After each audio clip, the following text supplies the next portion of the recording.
Welcome back, everyone, to Real Fear Files.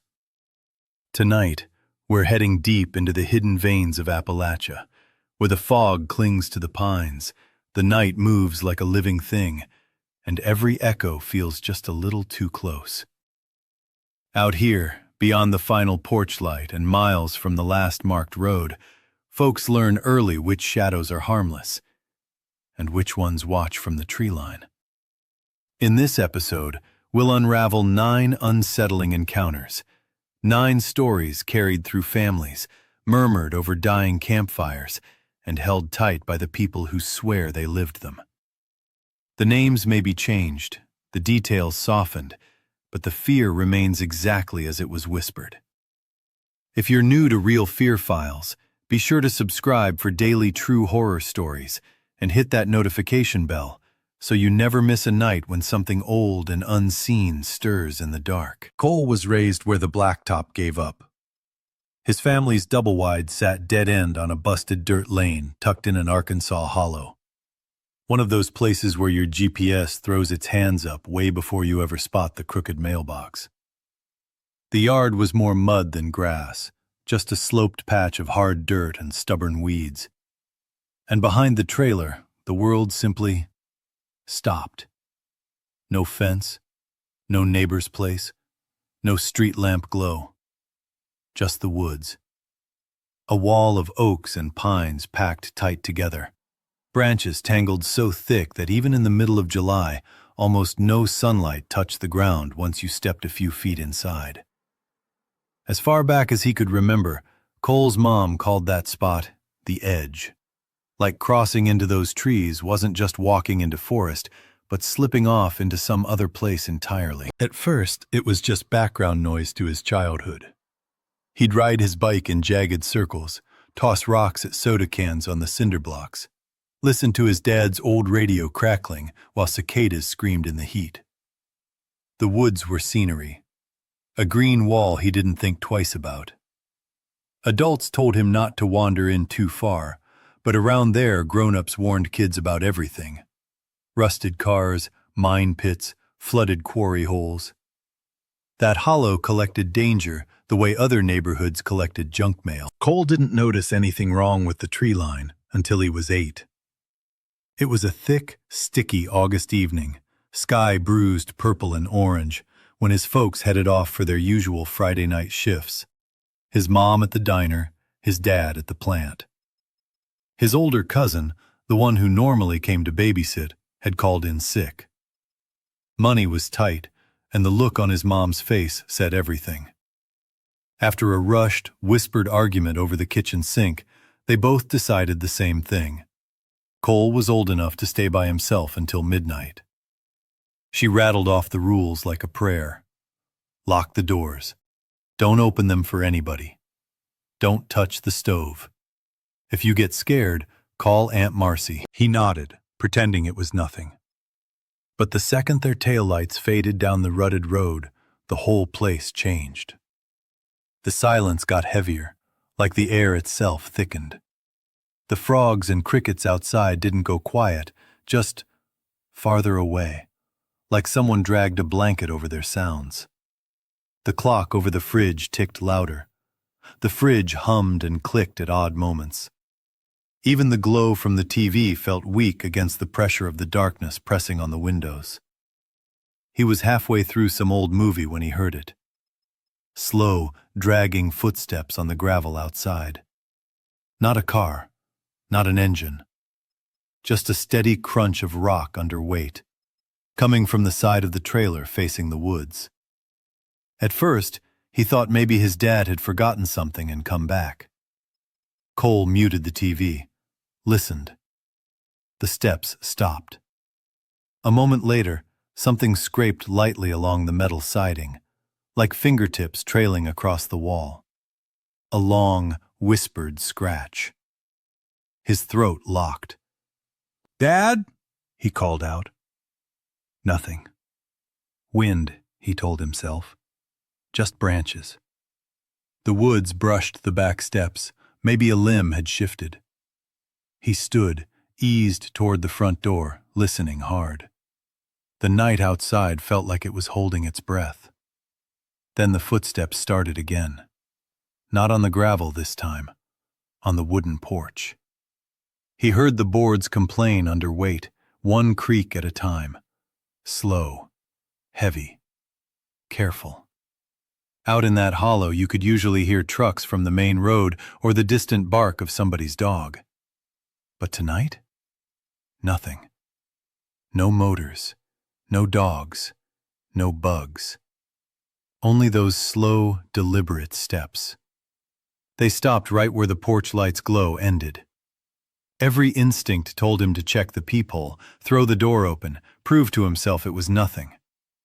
But he remembered his mom's rules. He backed up, grabbed the phone, and called Aunt Marcy with shaky fingers. It rang. And rang. No answer. Outside, something shifted its weight. The boards groaned again. Cole hung up, stood in the kitchen, barely breathing. Then it began pacing, back and forth, right at the border between light and dark. The steps were way too heavy to be a stray dog, too slow and patient to be some kid messing around. It went on forever, or felt like it. His legs started trembling. He backed into the hallway, slipped into the little bedroom, shut the door, and curled on the bed with the phone in one hand and his aluminum baseball bat in the other. At some point, fear drained him enough that he fell asleep. In the morning, his dad shook him awake for school. Cole tried to explain. His dad checked the porch, stomped around the yard. The muddy gravel was a mess of old tracks. Family, delivery drivers, neighborhood dogs. Nothing new enough to prove a thing. His dad ruffled his hair and told him it was probably a stray dog or a deer nosing around. Maybe even a black bear. Plenty of critters around these hills, he said, and for a while, Cole tried to believe him. But the pacing came back. Every Friday night his parents worked late. The same slow steps returned. Never right up to the door. Never rattling the knob. Never scratching the glass. Just walking, steady and patient, always stopping just shy of the porch light where the woods began. Sometimes he'd risk peeking from a side window, pulling the curtain barely an inch. He'd see the porch glow, the steps, and then pure darkness. Nothing moving. But his ears insisted something was out there. The creak of boards matched footsteps. Gravel shifted. Once, he heard what sounded like a long, slow exhale, like something big was standing just out of sight, breathing toward the trailer. He started leaving the TV on all night, the volume low to drown the sounds. Stuffed blankets under his door. Slept with the bat beside him, hand gripping the handle. His parents were too worn out to argue. They chalked it up to nerves. Said he'd always been jumpy, but the woods didn't care what they thought. They just waited. One fall, when Cole was about 12, a string of brutal storms tore through the hollow.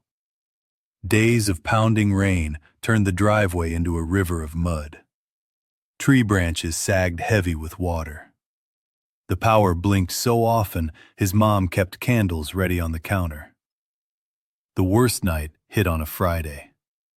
Thunder rolled through the ridges like distant bombs.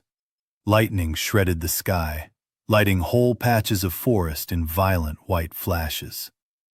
His parents left early, trying to outrun the floods. His mom hesitated at the door longer than usual. Wind moaned through the trees like something was in pain. She told him to keep the radio on the weather station, stay away from the windows if the wind got bad, and call if anything seemed off. Once they left, the hollow felt drowned. Rain hammered the roof non-stop. The whole trailer shivered with the wind. The power flickered twice, then died for good. Around 10, the TV went out. The lamps died, and only the porch bulb and lightning gave any light. For a while, the storm was so loud Cole couldn't hear anything else. But slowly, during a quiet stretch between thunder, Something slipped through the noise. A familiar creak. The porch. The boards. His heart kicked hard. Another creak. Then another. Not wind. Too slow. Too spaced out. Something was walking out there again. Cole stepped into the hallway, heartbeat thudding in his ears. The living room ahead of him was pitch black, just a faint smear of gray stormlight seeping through the small window by the door. Every part of him screamed to turn around, run back to his room, bury his head like a kid hiding under the covers. But something pulled him forward anyway. Some mix of curiosity and terror. He edged toward the window, fingers searching for the curtain. Thunder rolled low and mean as he pinched the fabric and lifted it barely an inch. At first, all he saw was rain, sheets of it, blasting sideways off the roof, bouncing off the steps, turning the yard into a slithering mess of shadow. The porch bulb buzzed weakly, more flicker than light.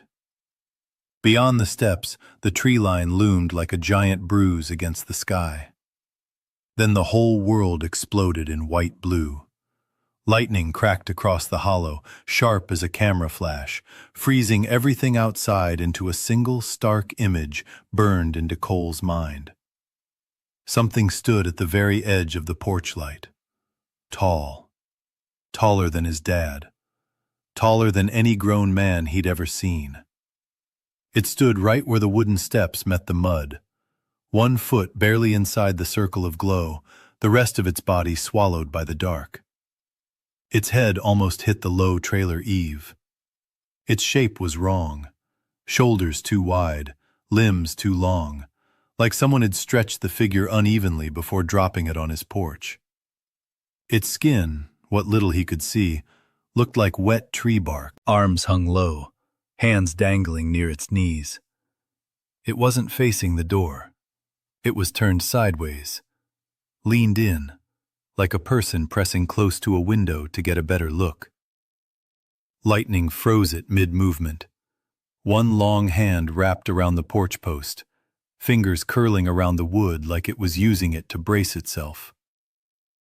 Its head tilted toward the living room window, toward Cole, standing there behind the curtain.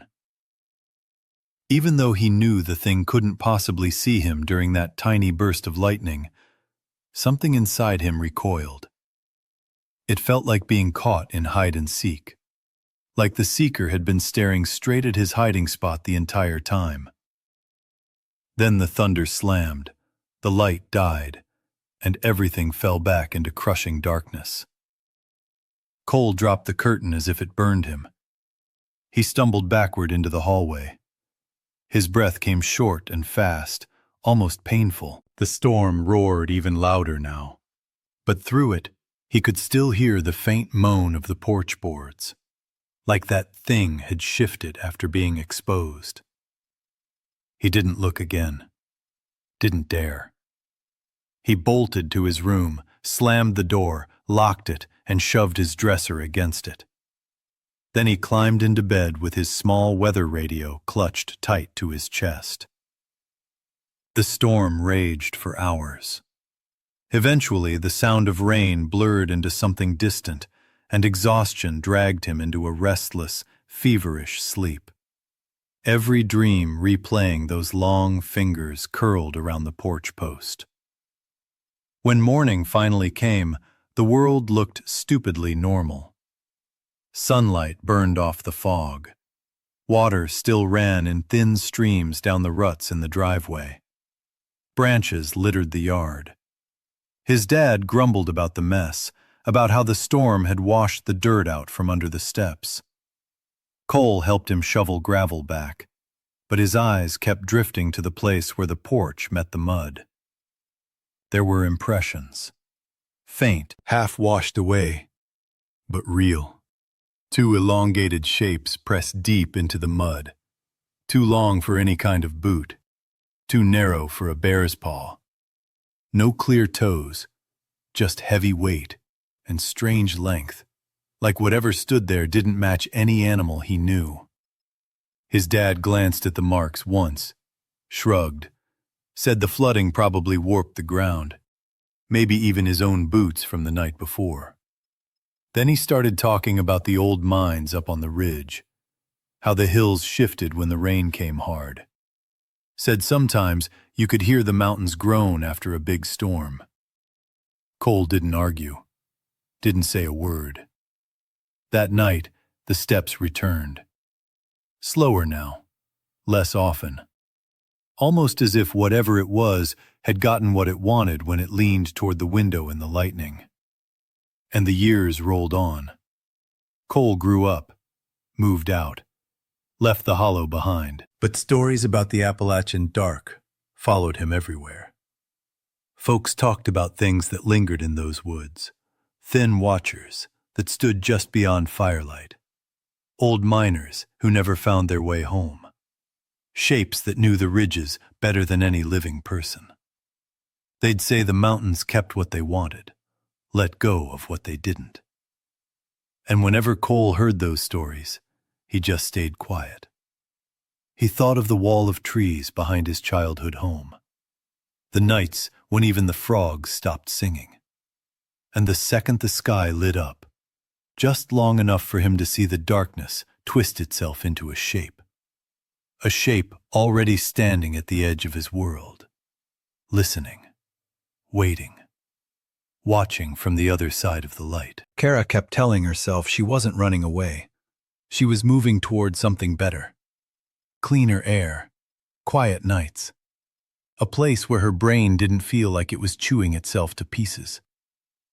When she signed the lease for that busted little cabin tucked into the side of Red Hollow Ridge, the online photos made it look like a postcard. One story, old wood, a tiny porch looking out at a dirt road and a skinny creek snaking through the trees. The nearest town, Larkspur, sat 20 minutes down a winding road. The nearest neighbor? Over the ridge, the landlord said. Might as well be another damn country. That distance was the whole point. After a breakup that hollowed her out and a job that squeezed her like a vice, being unreachable sounded holy. She figured she could work remote, save a little cash, and maybe remember what breathing felt like. Her city friends called it brave.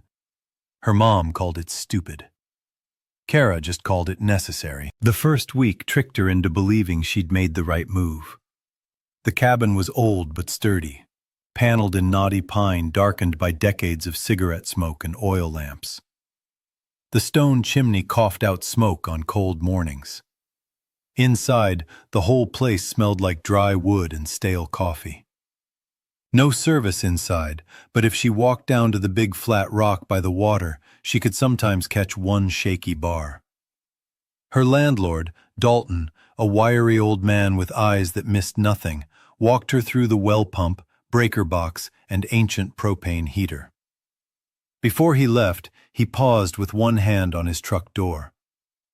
"You'll hear things out here," he said. "Coyotes, owls, trees cracking. Sometimes the holler bounces sound funny. Just remember, nothing in those woods wants a damn thing to do with you unless you go nosing around." She'd laughed, swore she wouldn't go looking for anything. Daytime made his warning feel dramatic. Sunlight slid through the hardwoods in warm green shafts. The creek rattled over the rocks. Kara set up her laptop on the small kitchen table and worked with the back door cracked so she could breathe in leaves and smoke. On breaks, she'd walk the thin trail behind the cabin, the one Dalton told her not to follow over the ridge. She stayed close, just far enough to see the roof below, a little sheet of gray tin between branches. Proof she'd carved out a quiet, lonely corner for herself.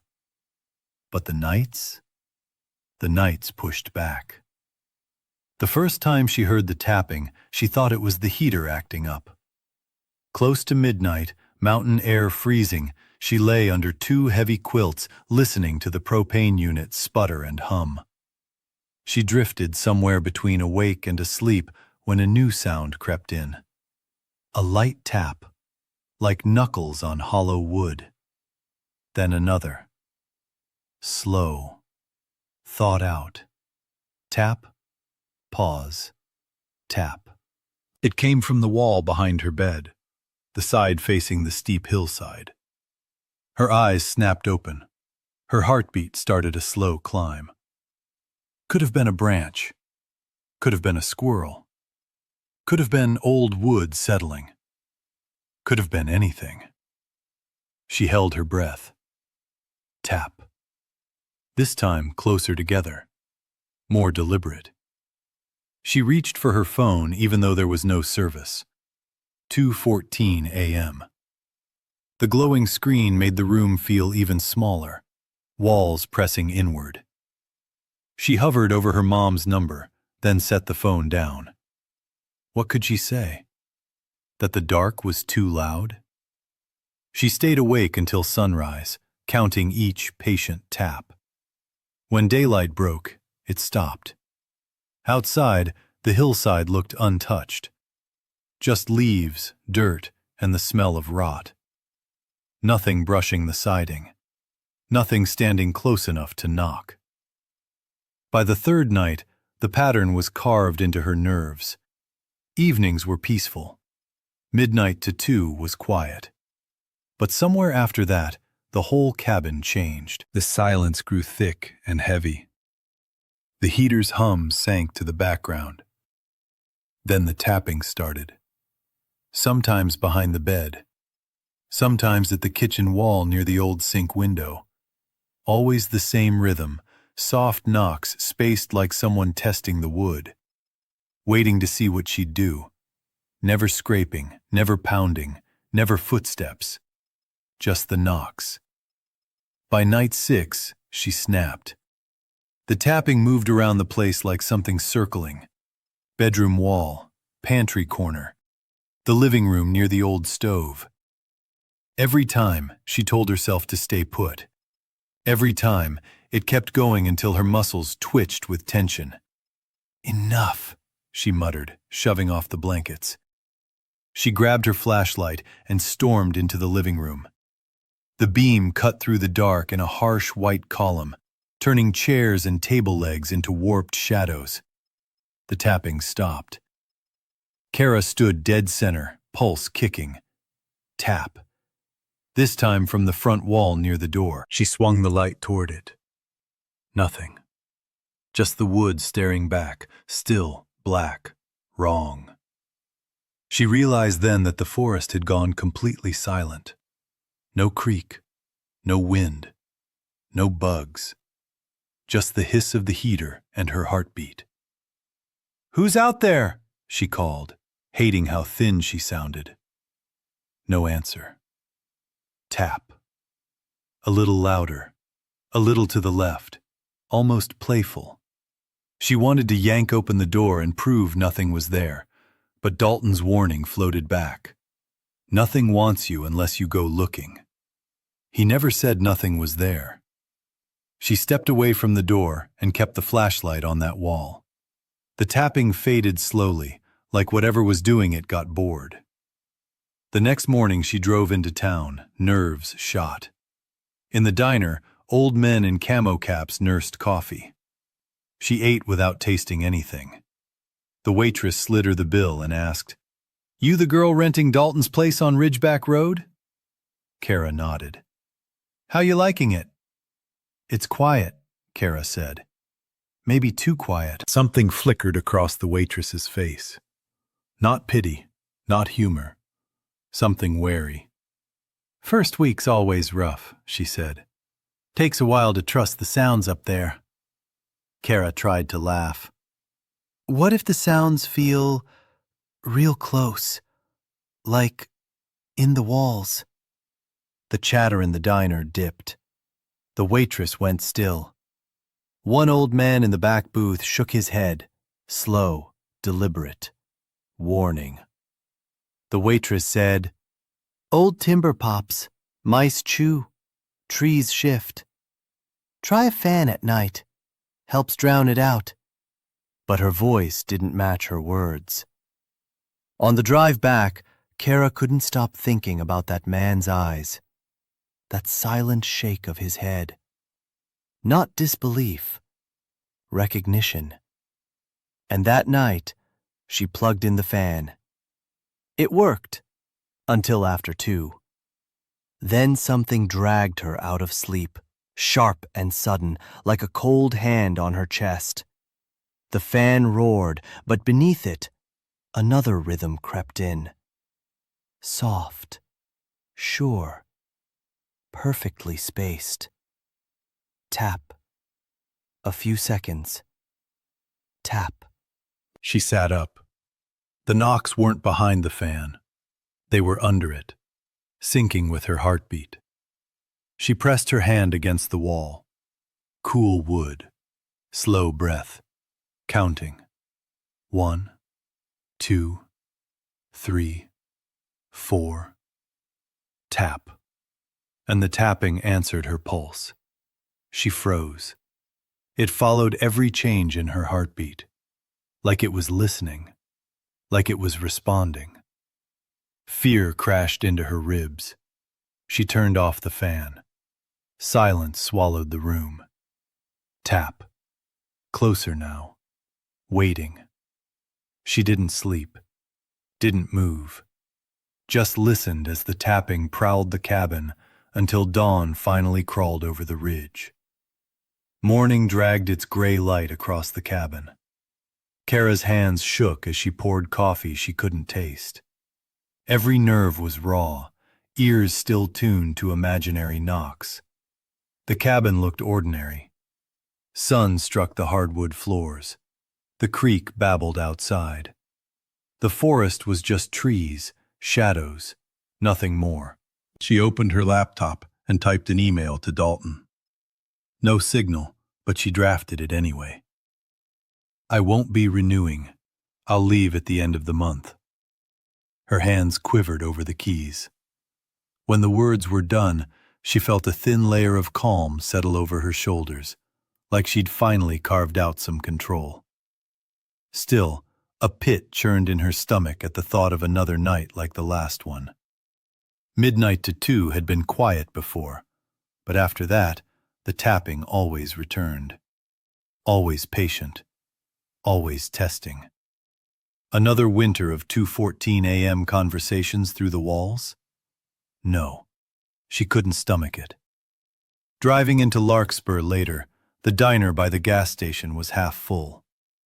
Men in camo jackets hunched over coffee, silent as old ghosts. Kara sat at the counter, trying not to flinch at their stillness. She ordered breakfast, barely tasting the eggs. The waitress slid the check across, giving her a polite, knowing smile. "You the girl renting Dalton's place on Ridgeback Road?" she asked. Kara nodded, tension coiling in her chest. "How's it treating you?" the waitress pressed, eyes flicking to the gray strip of road visible through the window. "Quiet," Kara said. "Too quiet at night." The waitress's expression changed, a flicker of something tight and unreadable. "First week's always the worst," she said. "Your brain's still full of town noise. Takes a minute to trust what you hear up there." Kara tried lightness. "What if what I hear sounds like it's coming from the walls?" The diner fell silent. Utensils paused mid-air. The waitress froze, her gaze locking on Kara. An old man at the back booth gave a subtle shake of his head. Warning or acknowledgement, Kara couldn't tell. "Old wood pops," the waitress said carefully. "Mice chew. Trees sway. Try a fan at night. Masks it. Keeps your head calm." On the drive back, Kara couldn't shake the man's eyes. That small shake of the head, it wasn't doubt. Not exactly. It was recognition. That night, she set a small box fan on the dresser and cranked it up high. The white noise filled the bedroom, a manufactured wind to hold back whatever was out there. For a while, it worked. She drifted off around midnight, lulled by the fan's roar. But after 2 a.m., her body jerked awake, heart hammering. That same feeling of being watched had hooked her spine, pulling her upright. The fan roared, but beneath it the sound returned. Soft, insistent, deliberate. Tap. Tap. It wasn't random. It wasn't the fan. It wasn't the house. It was timed. To her heartbeat. She sat up, pressing her palm flat against the pine behind the bed. Cold. Solid. The knock synced with the pulse thundering through her chest. 1, 2, 3, 4. Tap. Exactly the fifth beat.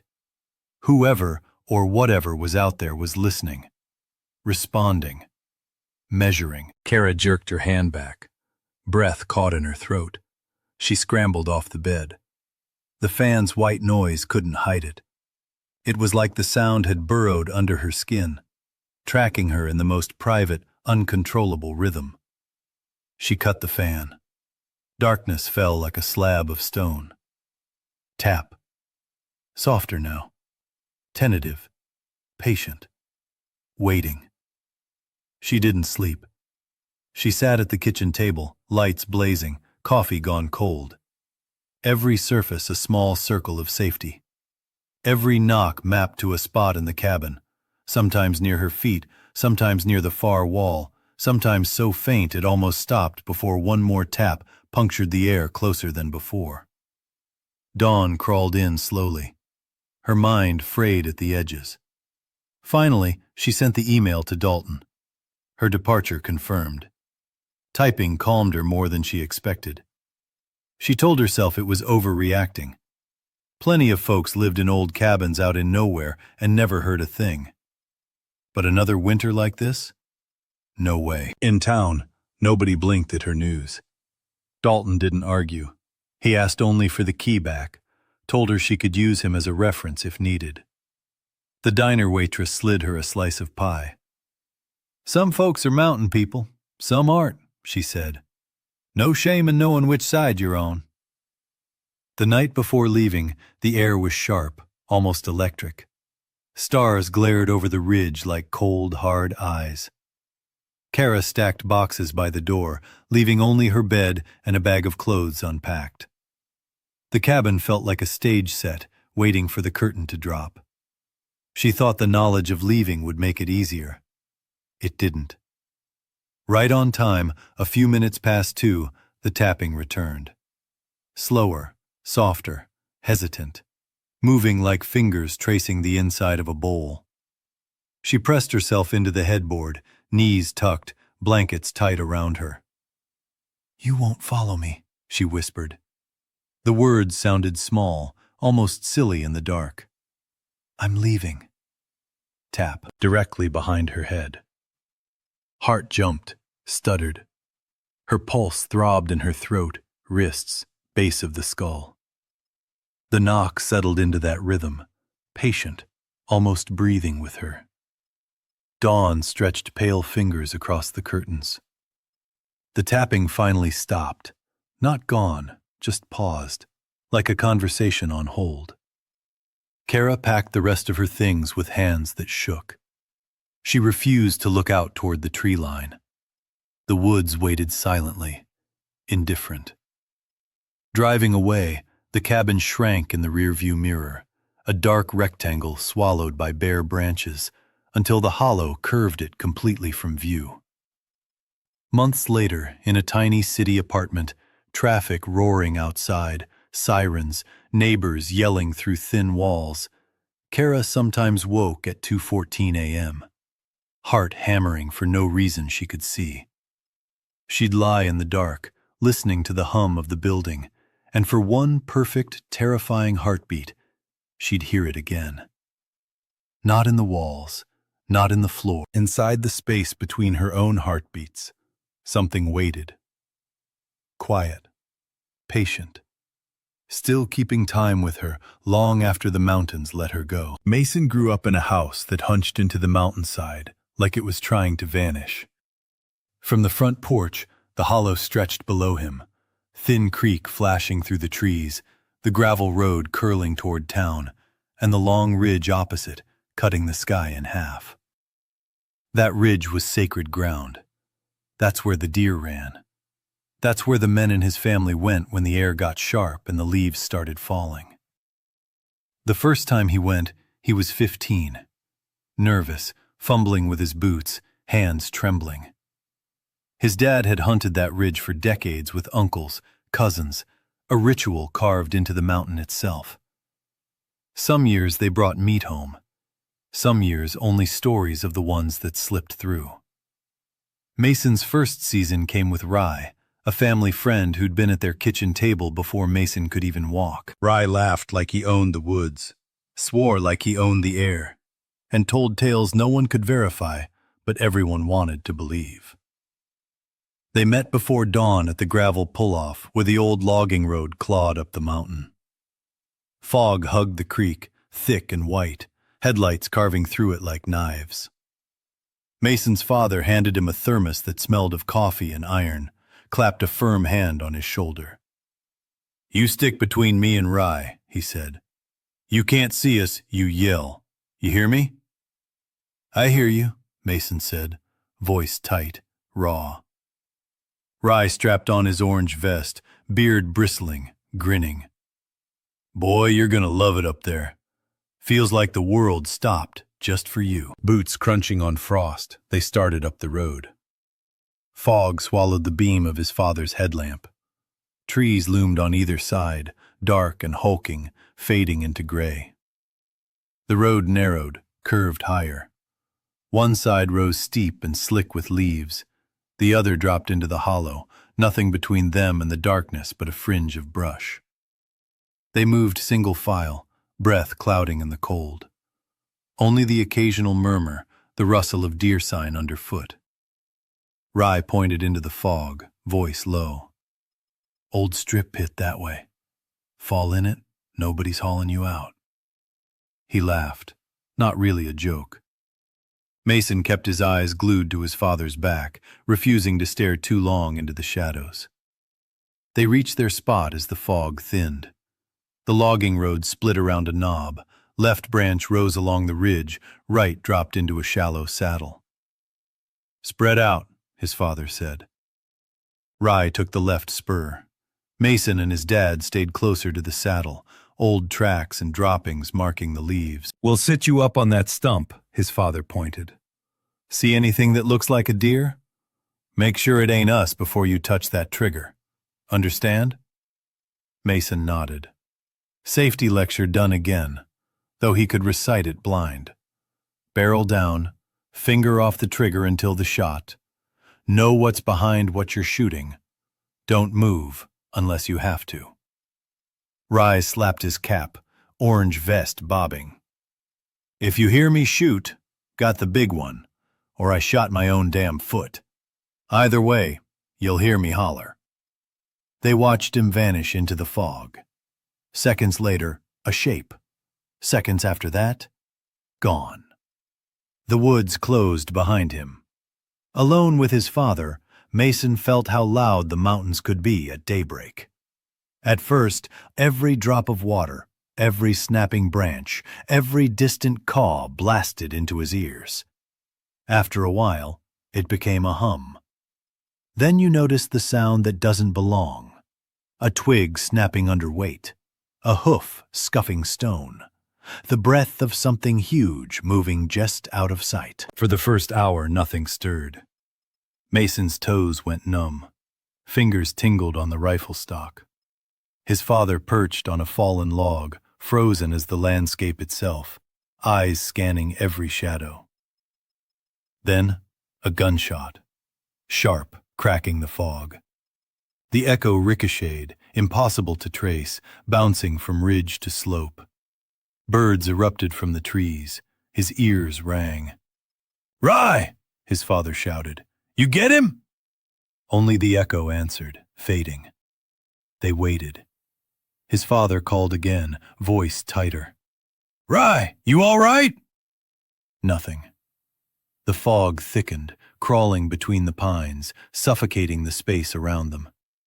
The air held that hollow, unnatural quality right before a storm. Mason's jacket hairs prickled. "Stay put," his father said finally. "I'll check the road." Whistle twice if you need me. Anything else, you yell. Don't move." He disappeared up the logging road, orange vest flashing before the fog swallowed him. Alone, Mason felt the woods swell, time stretch. Every hunting story, every warning, every caution he'd ever heard raced through his mind. The gunshot still lingered, ghost thin. He stared at the trail, vision watering. The silence pressed in. Creek below seemed a world away. No birds, no squirrels, no wind. Just the kind of quiet that made you want to cough, just to hear yourself exist. "Rye," he tried, low. The name vanished into gray. Then, movement, a darker patch among the trees where the road curved around the knob. His heart stuttered. Rifle raised, not aimed. Orange? Human? Nothing resolved, just absence, a deeper gray on gray. "Hear anything?" His father's voice, sudden from behind, made Mason flinch. Rifle jerked. Hat pushed back, frown deep. "Easy, gun down." "What about Rye?" Mason's chest thudded. Shaking his head, his father moved to the trail cutoff, hollering. No answer. Stand empty, pack gone. No fresh tracks. "Maybe he's dragging a deer. Maybe went up higher," Mason offered. "Then he should answer when I yell," his father said, calm but tight. He scanned the ridge, fog thick and creeping, like a white tide swallowing the trees. Back to the truck. Radio would work there. The descent felt endless. Fog opened and closed, revealing glimpses of trunks and rocks, then swallowing them whole. A scraping sound like something heavy dragged across wet leaves stopped them mid-step. Silence again. At the truck, his father clicked the handheld radio. No one. No reports. No sightings. Another hour of calling, whistling, silent hills listening, returning nothing. By afternoon, more trucks, game wardens, deputies, volunteers lined the ridge.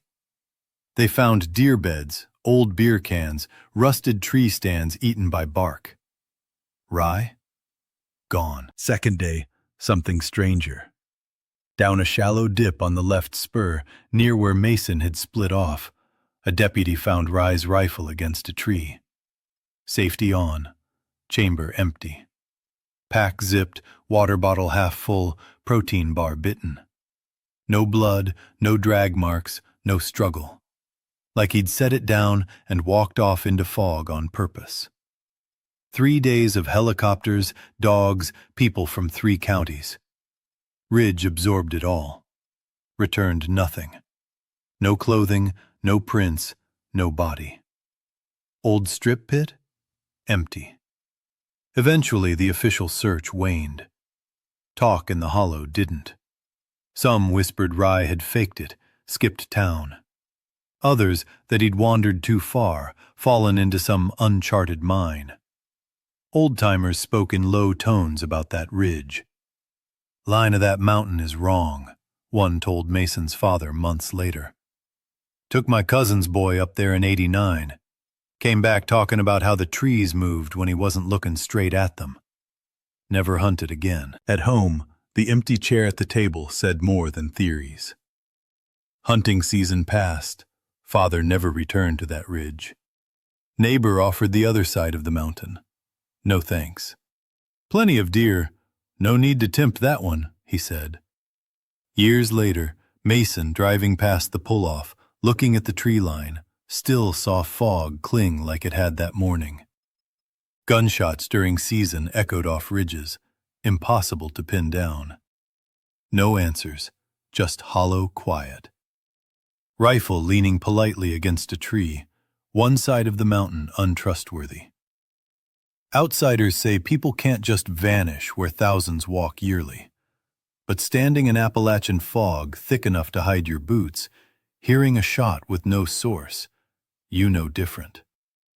The land holds layers, old roads erased, mind cuts never healed, caves breathing cold in summer, warm in winter.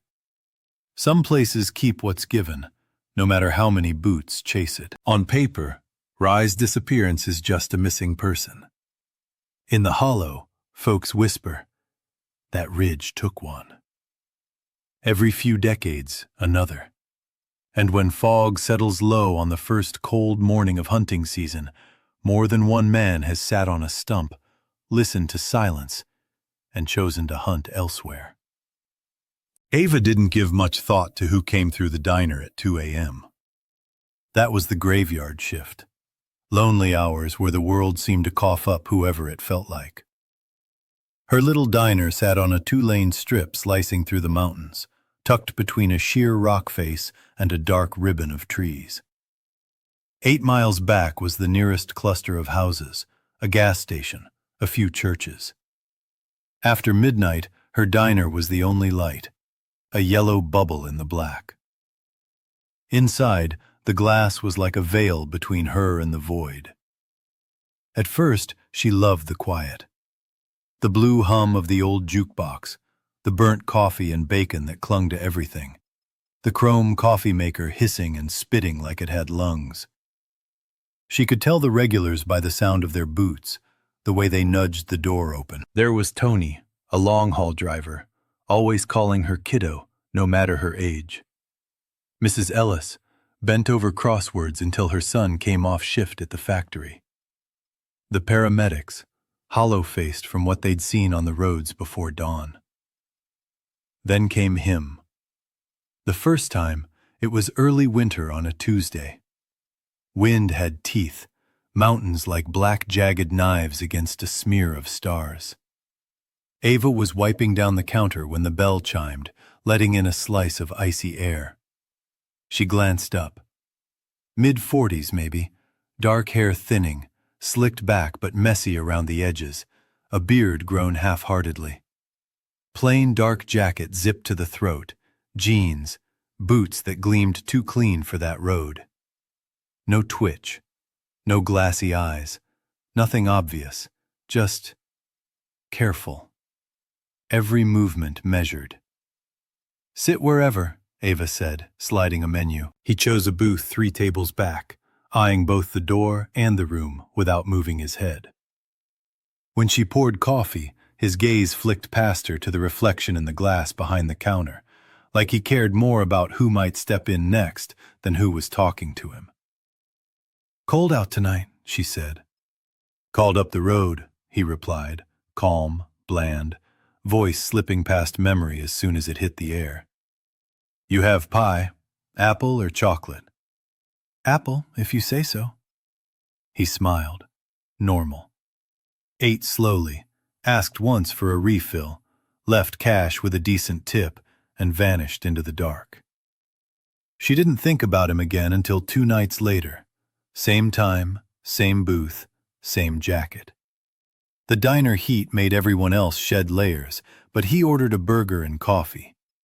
Eyes flicked between road and reflection, trying to catch something invisible. By the 5th visit, the unease sat heavy at her neck. That prickle that tells you someone's watching too long.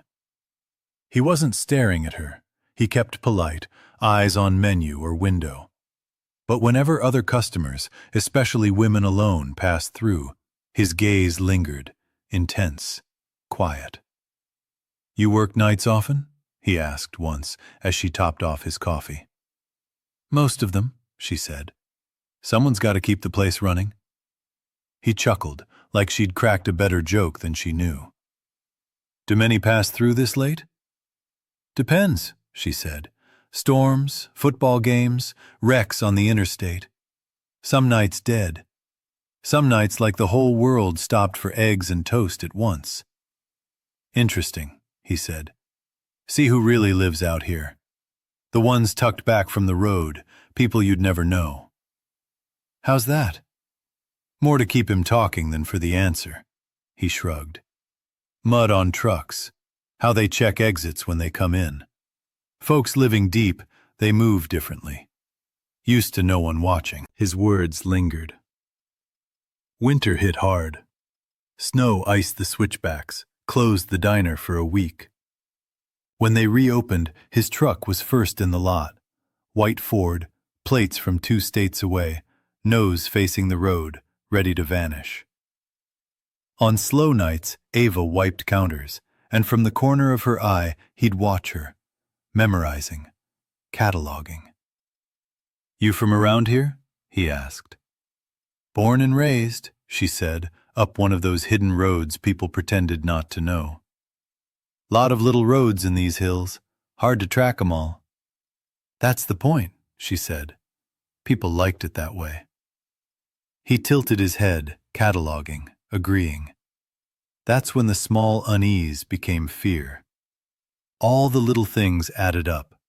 The casual questions about traffic and business, steering the chat to whether she worked alone, noting cars that had left minutes earlier, directions, passengers. "Girl in the red sedan," he said once, like he'd plucked it from the air. "Pass through often." "She's on the morning shift," Ava said. "You wouldn't know her," he replied. "So she's local," he said. "Close enough to drive," she lied. "First time." His eyes cooled like a door closing. Ava might have chalked it up to imagination if not for the news. Sunday morning, coffee gone cold, TV droning in the tiny living room. The local station flashed a story about a multi-state investigation. Women missing, small towns, mountain roads, gone after dark at diners or gas stations. They showed a grainy security photo, dark hairline, scruffy beard, shoulders too straight. It was him. White Ford truck, dented bumper, faint scratches on the side. Plates blurred, but she knew it. A chill knotted her stomach. She called her manager first, then the sheriff. Urgent, tired responses. The mountains had too many bad things and too few people to chase them all. Deputies came to the diner that afternoon. Ava printed receipts, circled the ones matching his habits, pulled old camera footage. There he sat, clear, watching the door. "You did good calling this in," one deputy said. "If he comes back, you don't speak. Keep in there as long as you can. Hit the panic button. We'll handle the rest." 3 nights later, the bell chimed. Snow fell, boots stamped. For a second, Ava braced, expecting him to look different now that she knew. Monstrous. But he looked exactly the same. Careful smile, polite nod. "You stay warm in that storm?" he asked, sliding into the booth. "Managed," she said, calm, hand over the panic button under the counter. "Coffee and a slice of apple pie," he said. Eyes flicked to the window, then to the reflection of the lot. Counting cars, exits.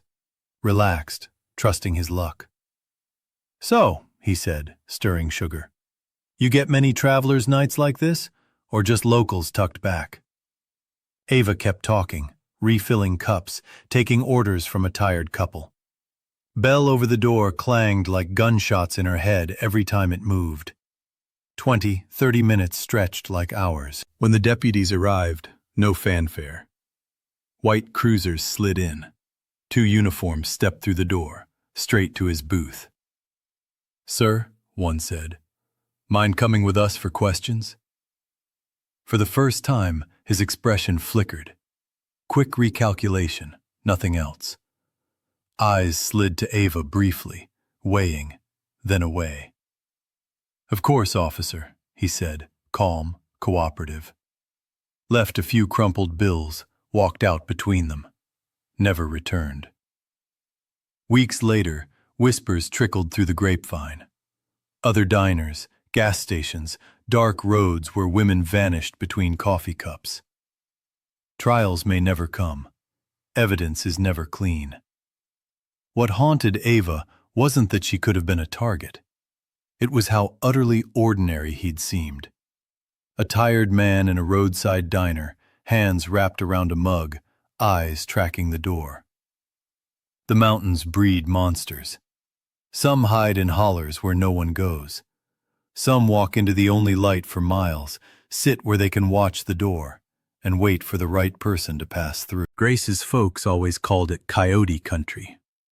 Even as a kid, she knew that was half truth, half lie.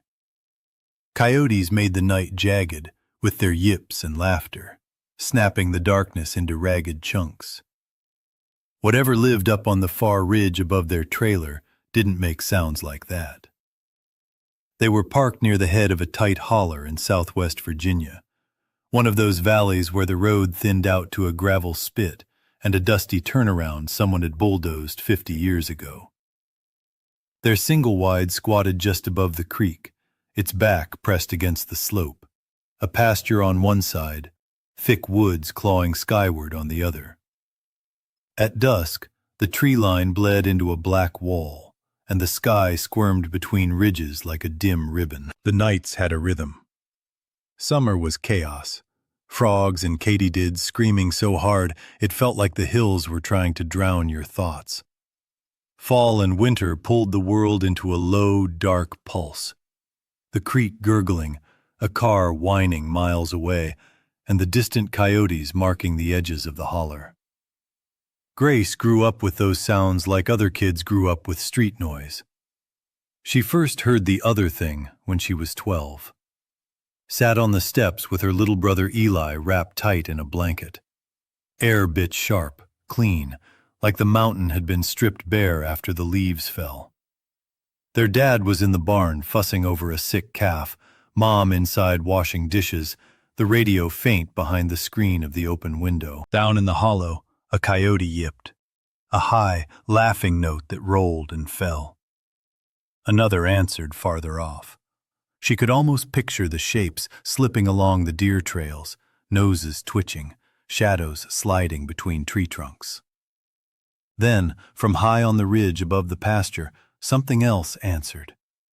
It started low, too low to be a coyote. A dragging, guttural note that seemed to rise from inside the mountain itself, swelling into a raw, ripping scream that made every hair on her arms spike.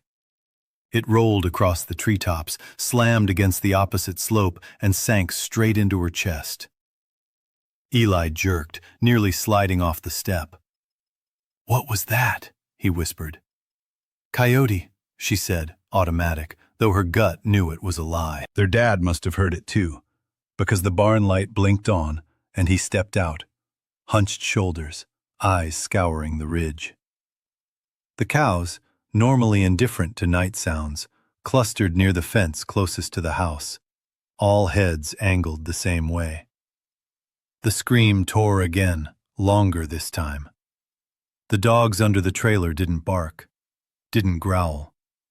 They slunk out and pressed themselves against the front steps, eyes huge, bodies shivering, as far from the tree line as the yard would let them go.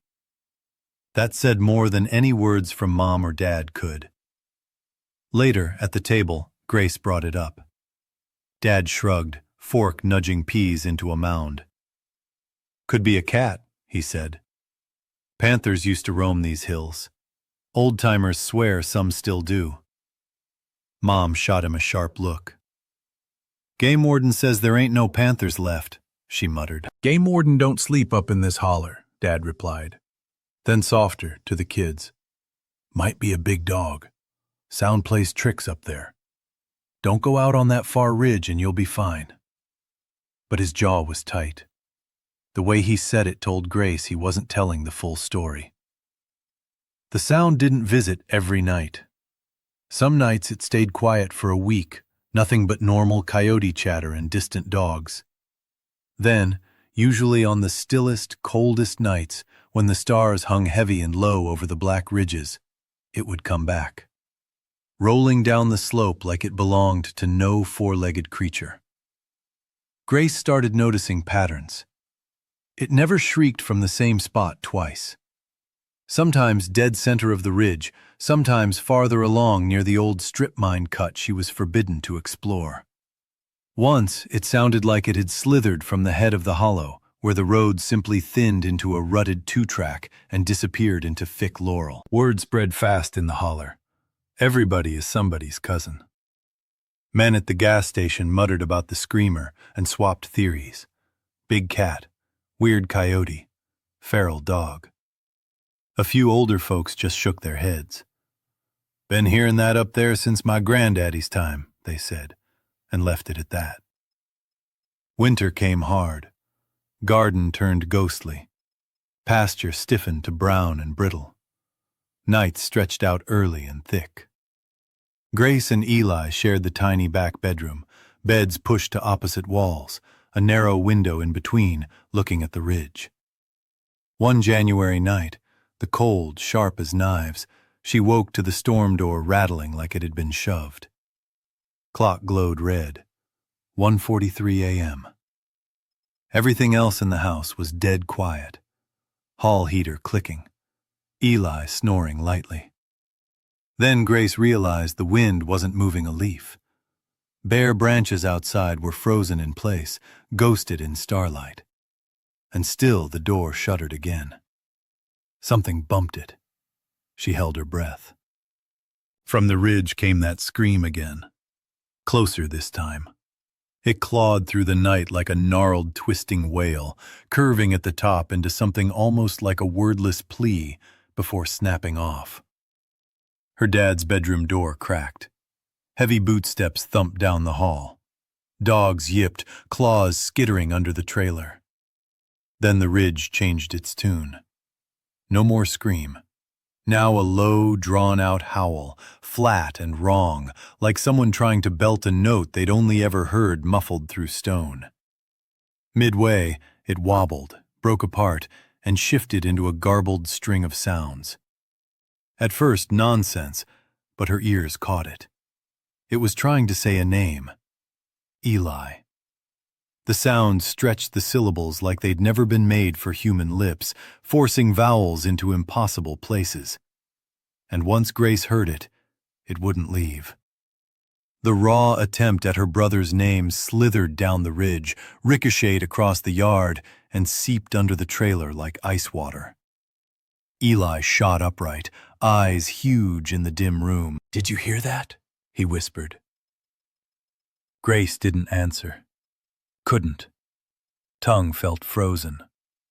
Her dad's voice thundered from the living room, louder than she'd ever heard. "Get away from this house!" The words were aimed at whatever had climbed the ridge, but it was like they were meant for the kids, too. Don't move. Don't come out. Stay the hell put. The front door slammed open.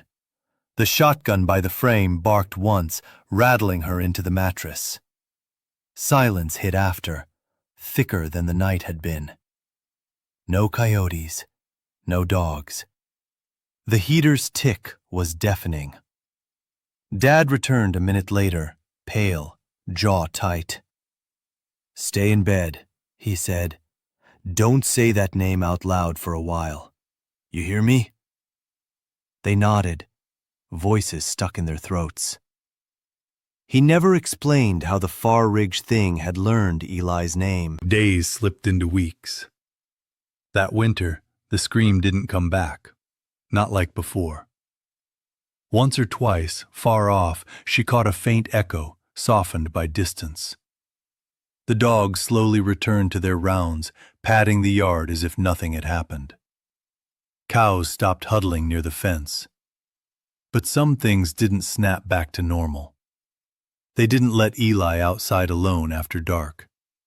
Extra locks appeared on doors, metal clicking where it hadn't before. Not because it would stop whatever haunted that ridge, it wouldn't, but because it drew a line. Dad started walking the yard perimeter at dusk with a flashlight, checking the fence posts that hadn't budged in years. He never set foot on that far ridge again, even in daylight. When hunting season rolled around, he packed up and drove to his cousin's place 2 hollers over. That ridge was off limits, a shadow that kept its secrets. Spring came soft and green, and the winter terror began to feel like a fading nightmare.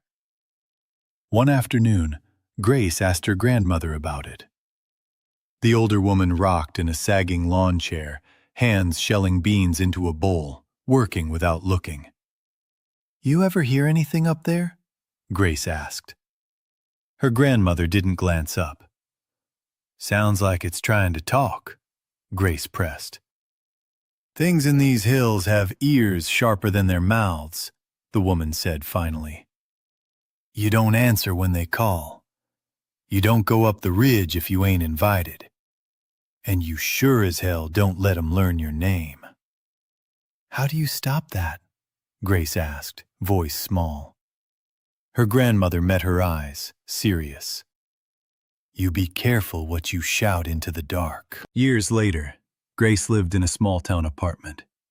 Traffic roared outside. Neighbors murmured through thin walls. Even there, she hesitated before saying Eli's name after the sun went down. Like her words could slip backward through memory, through the trees, back to that strip of sky pinned between black ridges. In her dreams, the howl returned, warped and wrong, climbing from the hollow in a voice almost human and not at all. It stretched a simple name into something greedy, something that refused to let go. Even in the safety of her new life, the hills whispered, carrying the memory of teeth, shadows, and a scream that bent over the ridge and into her chest. She never forgot that raw, impossible sound, or how close it had been. Chloe used to tell herself the creek behind her rental was the only thing that made that dump of a house bearable. The place itself was nothing, just a tiny box leaning against the side of a narrow back road in the Appalachians. Paint peeling like scabs, foundation shifting a little more every spring. But if you took the steep slope behind the house, pushed past the tangle of brush and broken branches, the world opened up. The hillside fell away just enough to spill out a ribbon of water, clear and cold, slicing through rock like it didn't care who watched. On quiet mornings, before the sun hit full and before work called, she'd grab her coffee and descend to that stone, flat and warm from the day before. She'd let the creek do the talking, letting the rush drown out the trucks and pickups grinding the hill above. The crosses weren't obvious at first. Tiny things, no bigger than her hand. 2 sticks wired together, shoved into the bank where the creek had chewed the dirt. Some wedged between roots, others tucked under natural overhangs like they were hiding from the weather. The first one she really noticed, though. She'd been living there for weeks. Her dog lunged at a tangling mass of roots, leash snapping her forward, and she caught the pale X between the shadows. Someone had burned initials into it, a date from the late 90s. Her first thought was memorial, like the ones on highways when people die in crashes. Maybe somebody drowned here, or ashes were scattered by a family who didn't want anyone watching.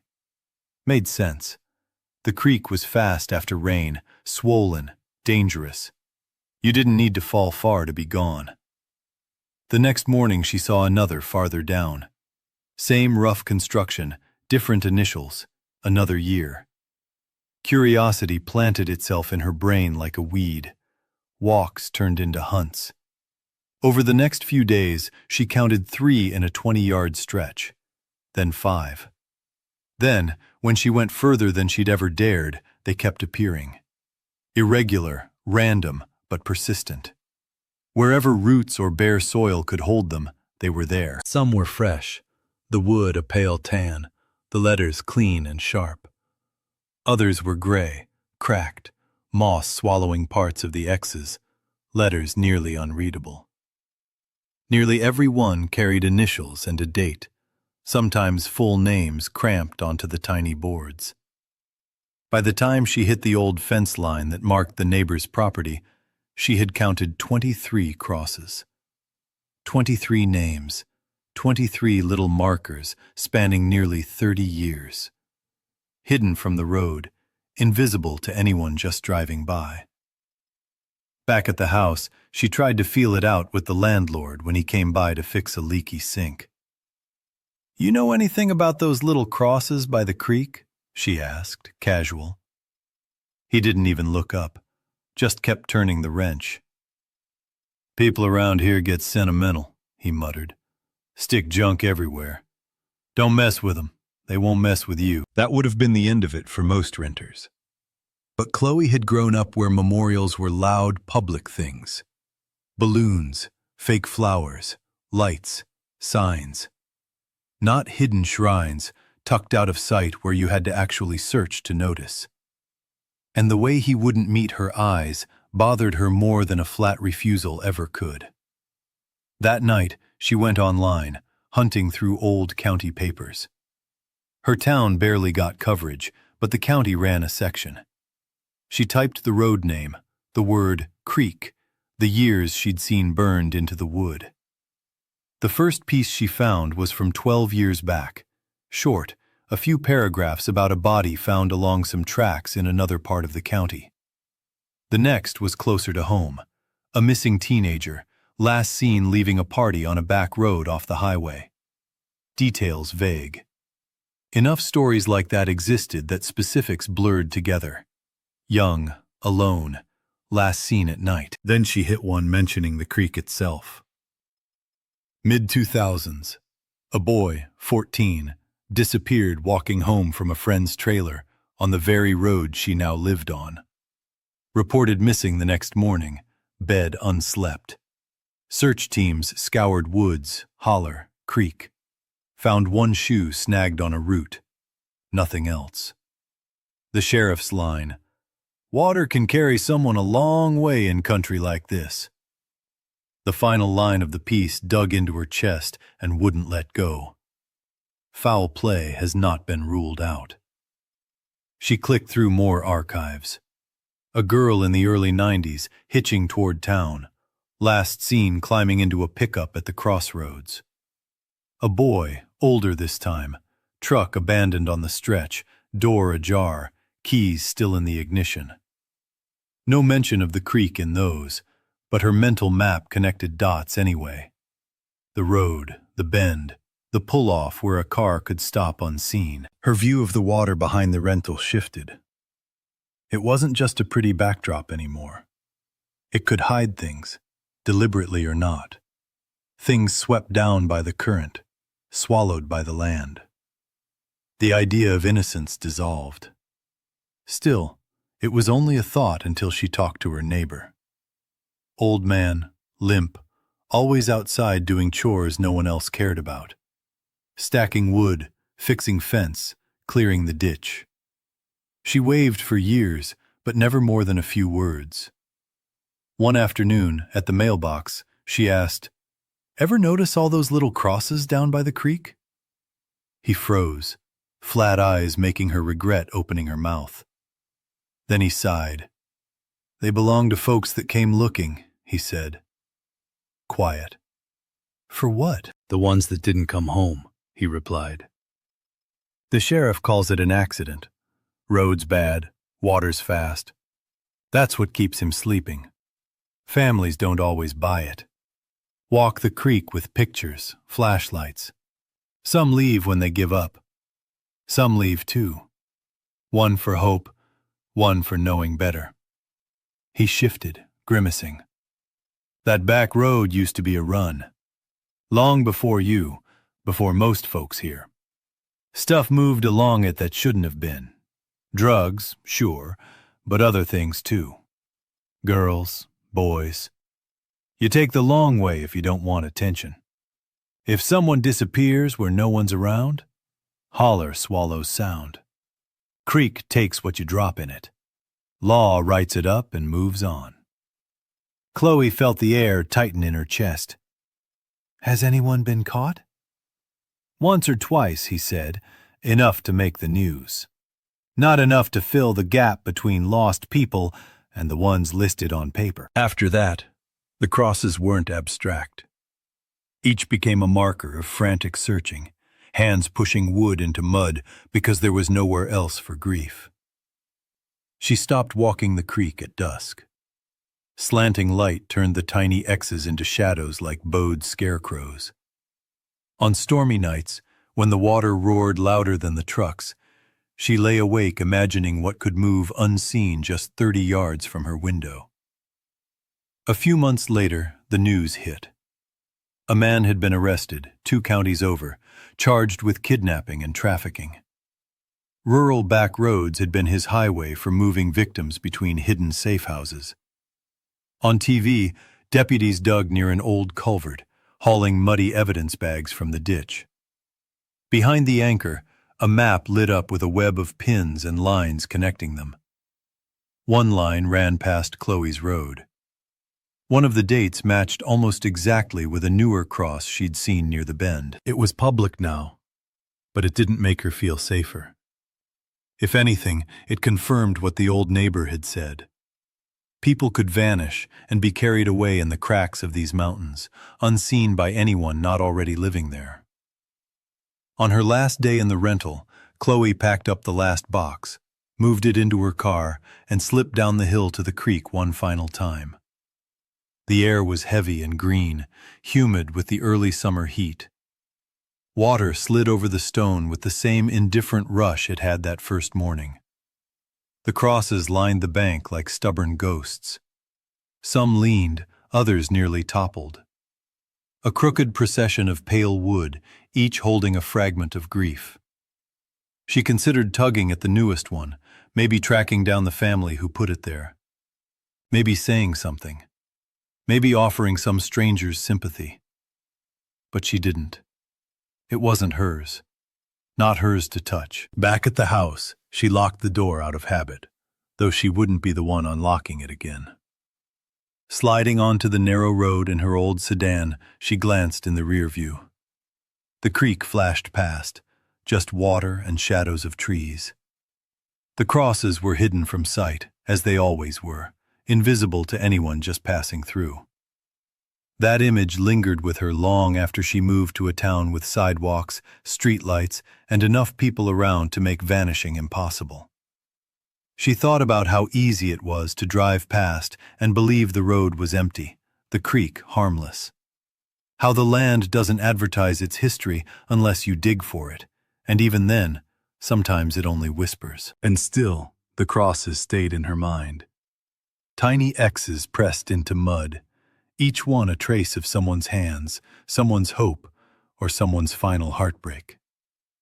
They were small, fragile, and fleeting, but they held stories of disappearance, of searching, of things moving under the indifferent water that no one else would ever notice. Every time she thought of that narrow road, she saw the creek not as a gentle bend of nature, but as a corridor, a silent conveyor of what humans tried to hide. Not just accidents, not just misfortune, but intentional, invisible movements of bodies and lives swallowed by the holler. People could be gone in an instant, and the mountains and water would hold their secrets quietly, patiently. Chloe never walked that stretch of creek again at night. The day trips lost their charm. She pictured the tiny wooden markers swaying in the current, each one a mute warning. On rainy afternoons, when the sound of water was loudest, she imagined figures moving just below the surface, unseen, waiting for no one. The crosses had shifted in her mind from memorials to talismans, reminders that some places carry a memory too sharp to ignore. The stories from the archive, the neighbor's words, the news report, they formed a lattice in her head, connecting decades of disappearances. Each cross she'd seen now represented someone who had vanished, someone whose absence had rippled through families and friends. And yet, there was no closure. The creek continued, oblivious, carrying the story along, erasing footprints, swallowing wood, letting only the small X's peek out, hidden from view, like scars on the earth. When she left, the crosses remained. She didn't touch them, didn't rearrange them. They were theirs, not hers. And somehow, that restraint felt like the only proper respect. As she drove away, the narrow road curled behind her, the trees closing ranks, the creek's sound fading but never quieting. The little wooden X's persisted in her memory, a line of quiet dread stretching into the past and future, waiting for anyone foolish enough, or unlucky enough, to wander close. By the time she reached her new town, with lights strung across streets and the hum of neighbors in conversation, the creek seemed a world away. But the memory stayed. The water, the small handmade crosses, the hidden grief, they followed her in shadow. The lesson lingered. The mountains don't just move silently around you. Sometimes they carry more than the wind or the water. Sometimes they carry the people you never knew were missing. Even years later, Chloe hesitated when she said names, especially those of young people she knew, as if words could escape from the safety of her apartment and travel down hills, through brush, to somewhere dark and waiting. She imagined the creek, the mud, the hands pressing the crosses into place. Each letter, each number, each carved symbol was a whisper from the past, a warning stitched into the landscape by grief and fear. The narrow road, the green-watered creek, and the hidden markers left a mark she couldn't erase. A reminder that even when land seems harmless, even when a place looks empty, it might be holding a truth too cruel to face directly. She carried it with her quietly, a memory of the hidden, of the fragile, of the unspeakable things the mountains and water keep to themselves. The crosses would remain, for anyone who knew to look, pressed into the earth where the creek could see them.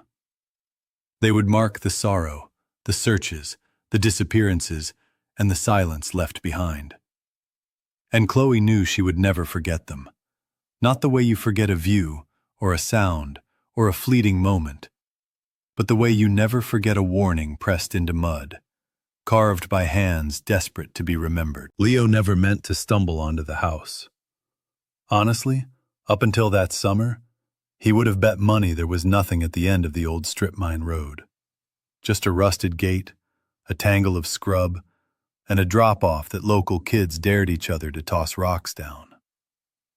That road was the kind of dead end older folks used to warn you about. Keep driving, and trouble's waiting where the asphalt dies. The road carved a scar across the mountainside above his town. Big enough for coal trucks once, now barely a track, weeds and saplings forcing their way through cracked asphalt.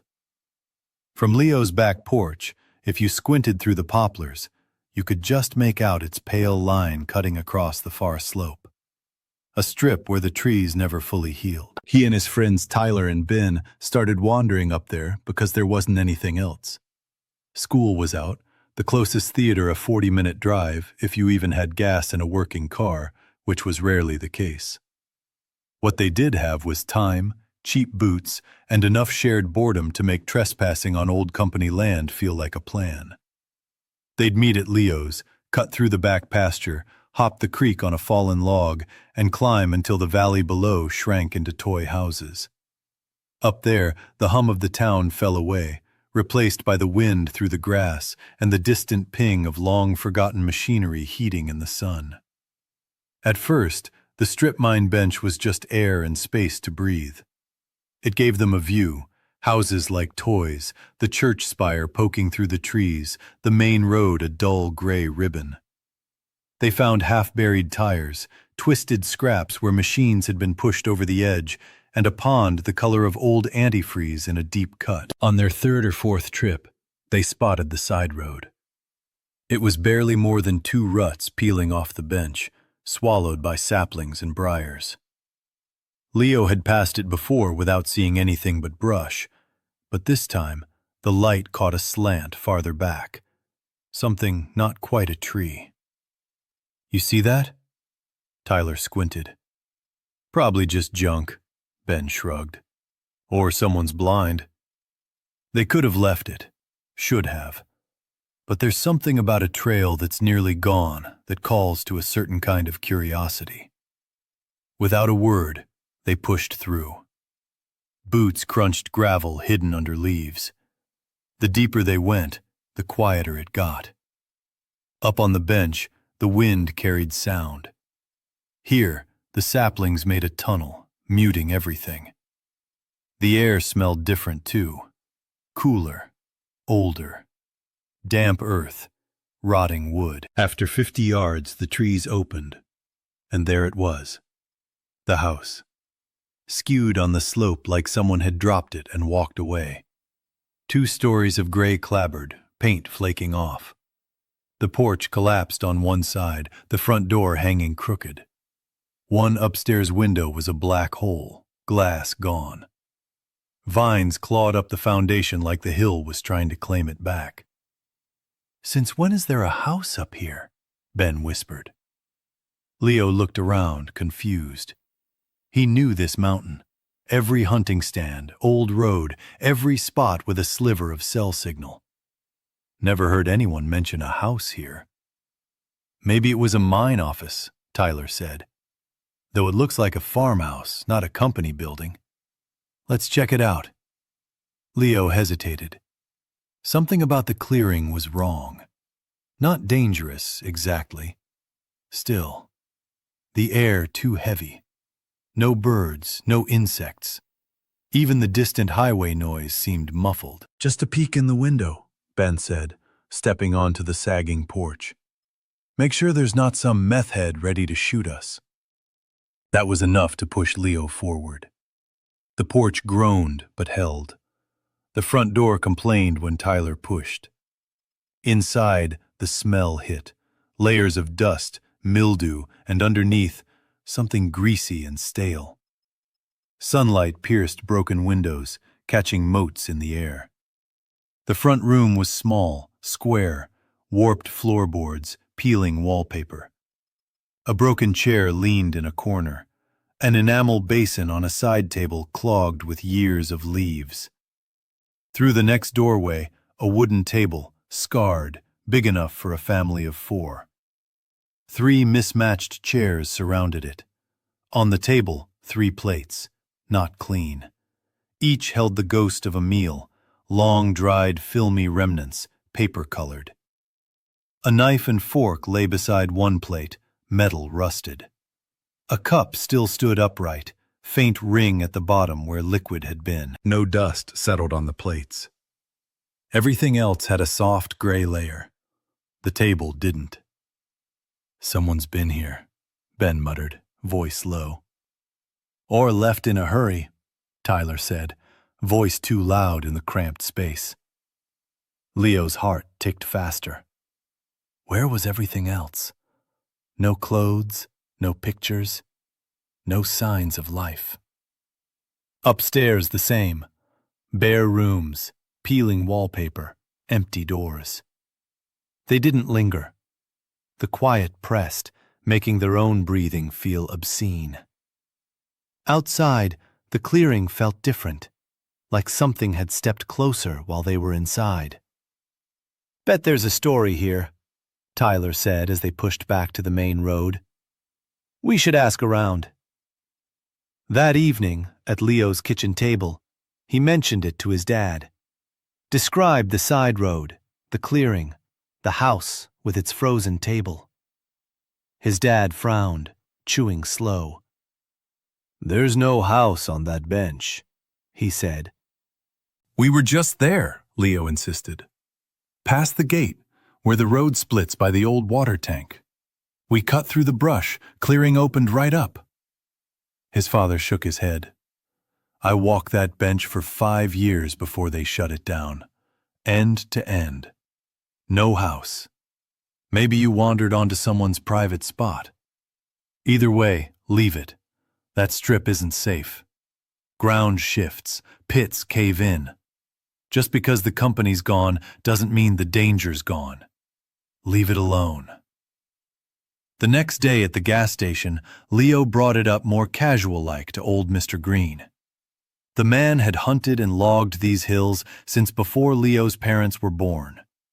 Green's eyes narrowed the second Leo muttered, "House on the strip road." "You didn't go inside, did you?" Leo paused, just a beat.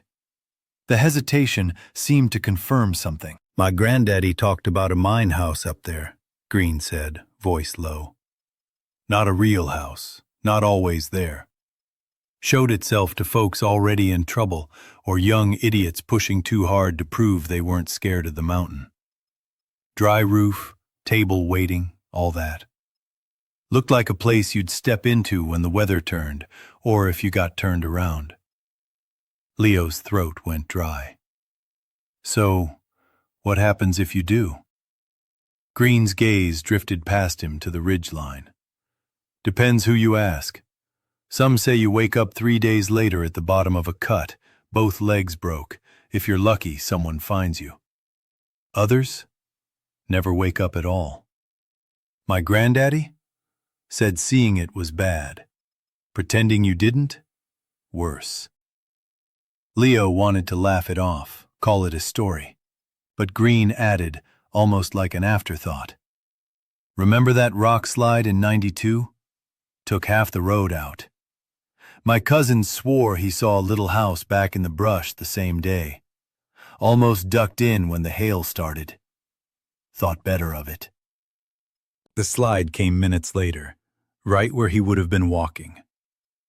That night, lying in bed, Leo couldn't shake the table, the plates untouched by dust. He tried to convince himself he'd missed it before, that the house had always been there and he just hadn't noticed. The next weekend, more out of compulsion than curiosity, he and the boys went back. The side road was still there, brush pushed down where they'd been. But when they reached the clearing, there was nothing. No open space, no sagging porch, just trees. Young maples, scrub oak thick enough they'd have noticed the first time. Tyler cursed under his breath. Ben laughed too loud, brittle. Guess we took the wrong turn, Ben said. Leo walked the faint ruts, hair standing on end. Beyond the trees, the hill dropped off sharp. He kicked dirt under a thin layer of leaves. His toe hit something hard. Kneeling, he dug until his fingers brushed rotted boards, half swallowed by soil. A line of them, right where the house had been. He didn't tell the others.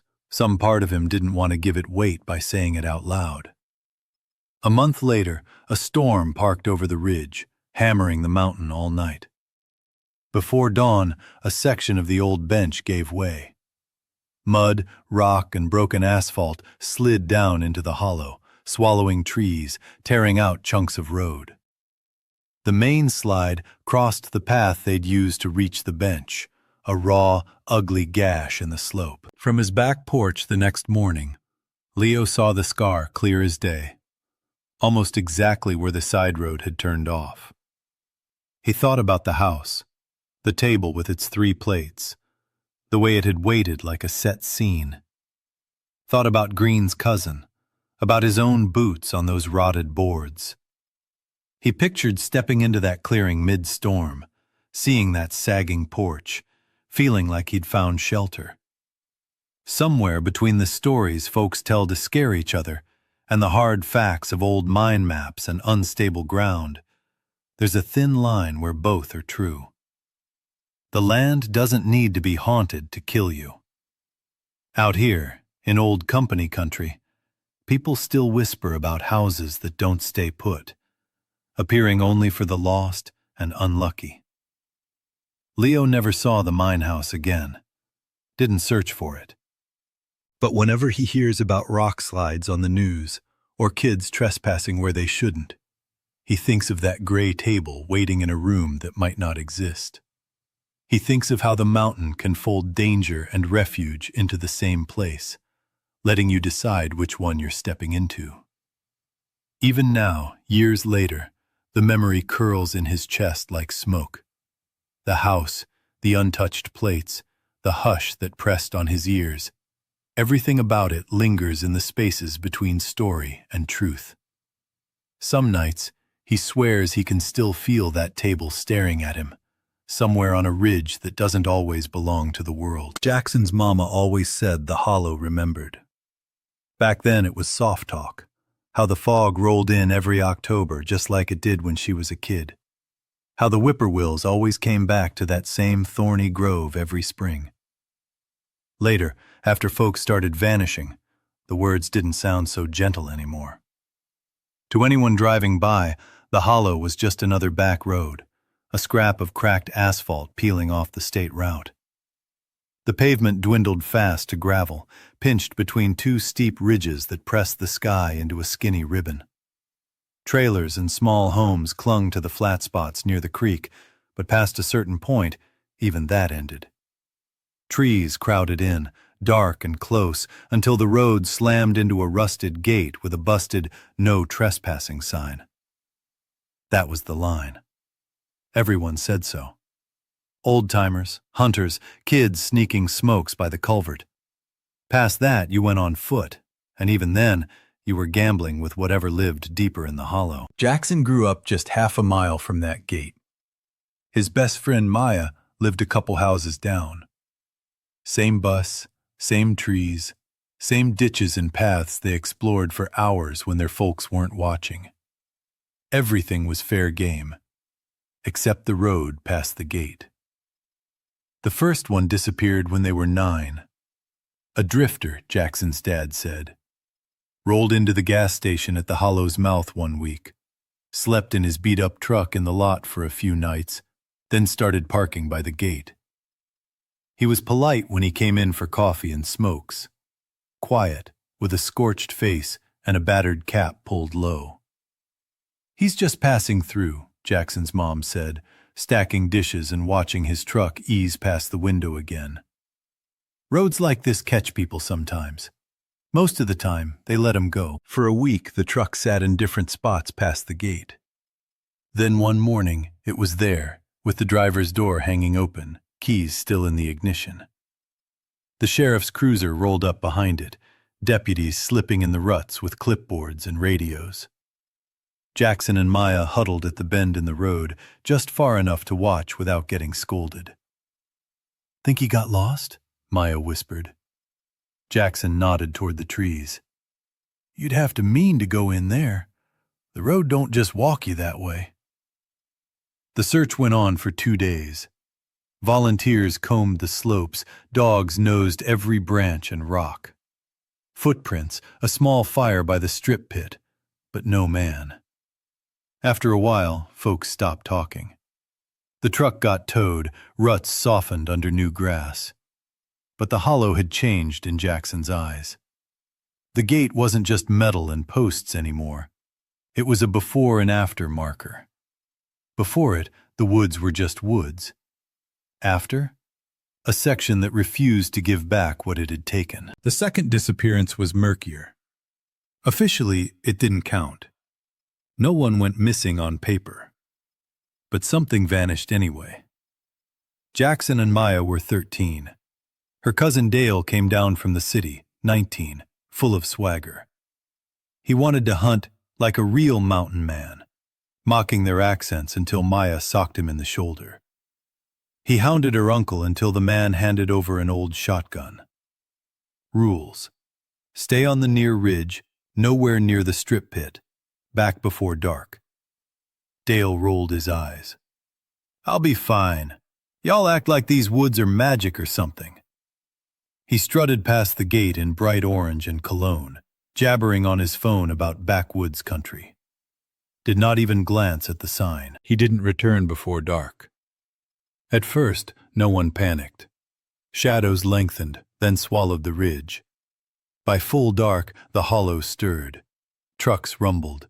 Men in jackets grabbed flashlights, moving toward the gate. Maya's uncle led with the shotgun, face tight. "Stay here," he told the kids. "If you see headlights that aren't ours, you call out." They went as far as the bend, then the fence line marked by voices.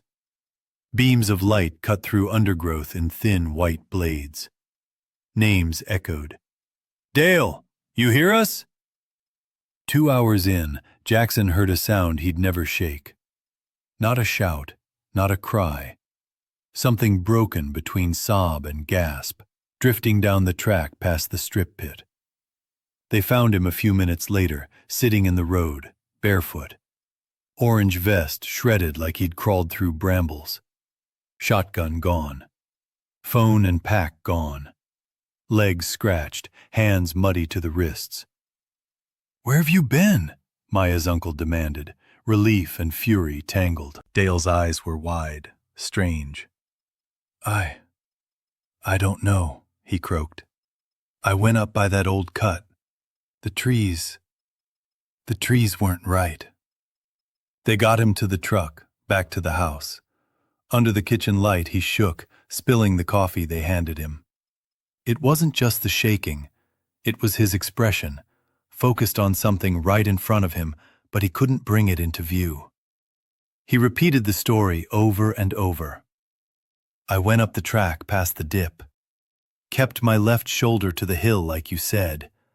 Then the road folded. I was walking straight, but ended up by the same crooked pine 3 times. Things moved when I wasn't looking. Heard water where there is no creek. Next thing I know, I'm on the ground. Then you all are there." One uncle shrugged. "You got turned around in the dark. Happens." Dale shook his head violently. "It wasn't just dark. It was wrong." He left the next morning, pale and polite. Never came back to the hollow. Years later, Maya said he wouldn't even drive that stretch if he could help it. By the time Jackson and Maya turned 18, the hollow had proven itself again. They were getting ready to split for different community colleges, both puffed up with bravado about never coming back. But deep down, they dreaded it. That summer, an out-of-state hiker vanished on a trail along the top of their ridge. It hit the news because he'd been posting scenic shots online. The last photo? A sunset over a line of black hills. Helicopters droned overhead for days. Search and rescue crews from 3 counties, even a neighboring state, fanned out across ridges Jackson had only glimpsed from below. Roadblocks went up at the hollow's mouth. Volunteers filled every flat spot they could find. The hollow felt both crowded and empty, full of sirens and stillness all at once. A week in, voices had dropped, and hope was a hushed thing. A deputy's truck rolled slowly to the gate and stopped. 2 men climbed out, one local, one from another county.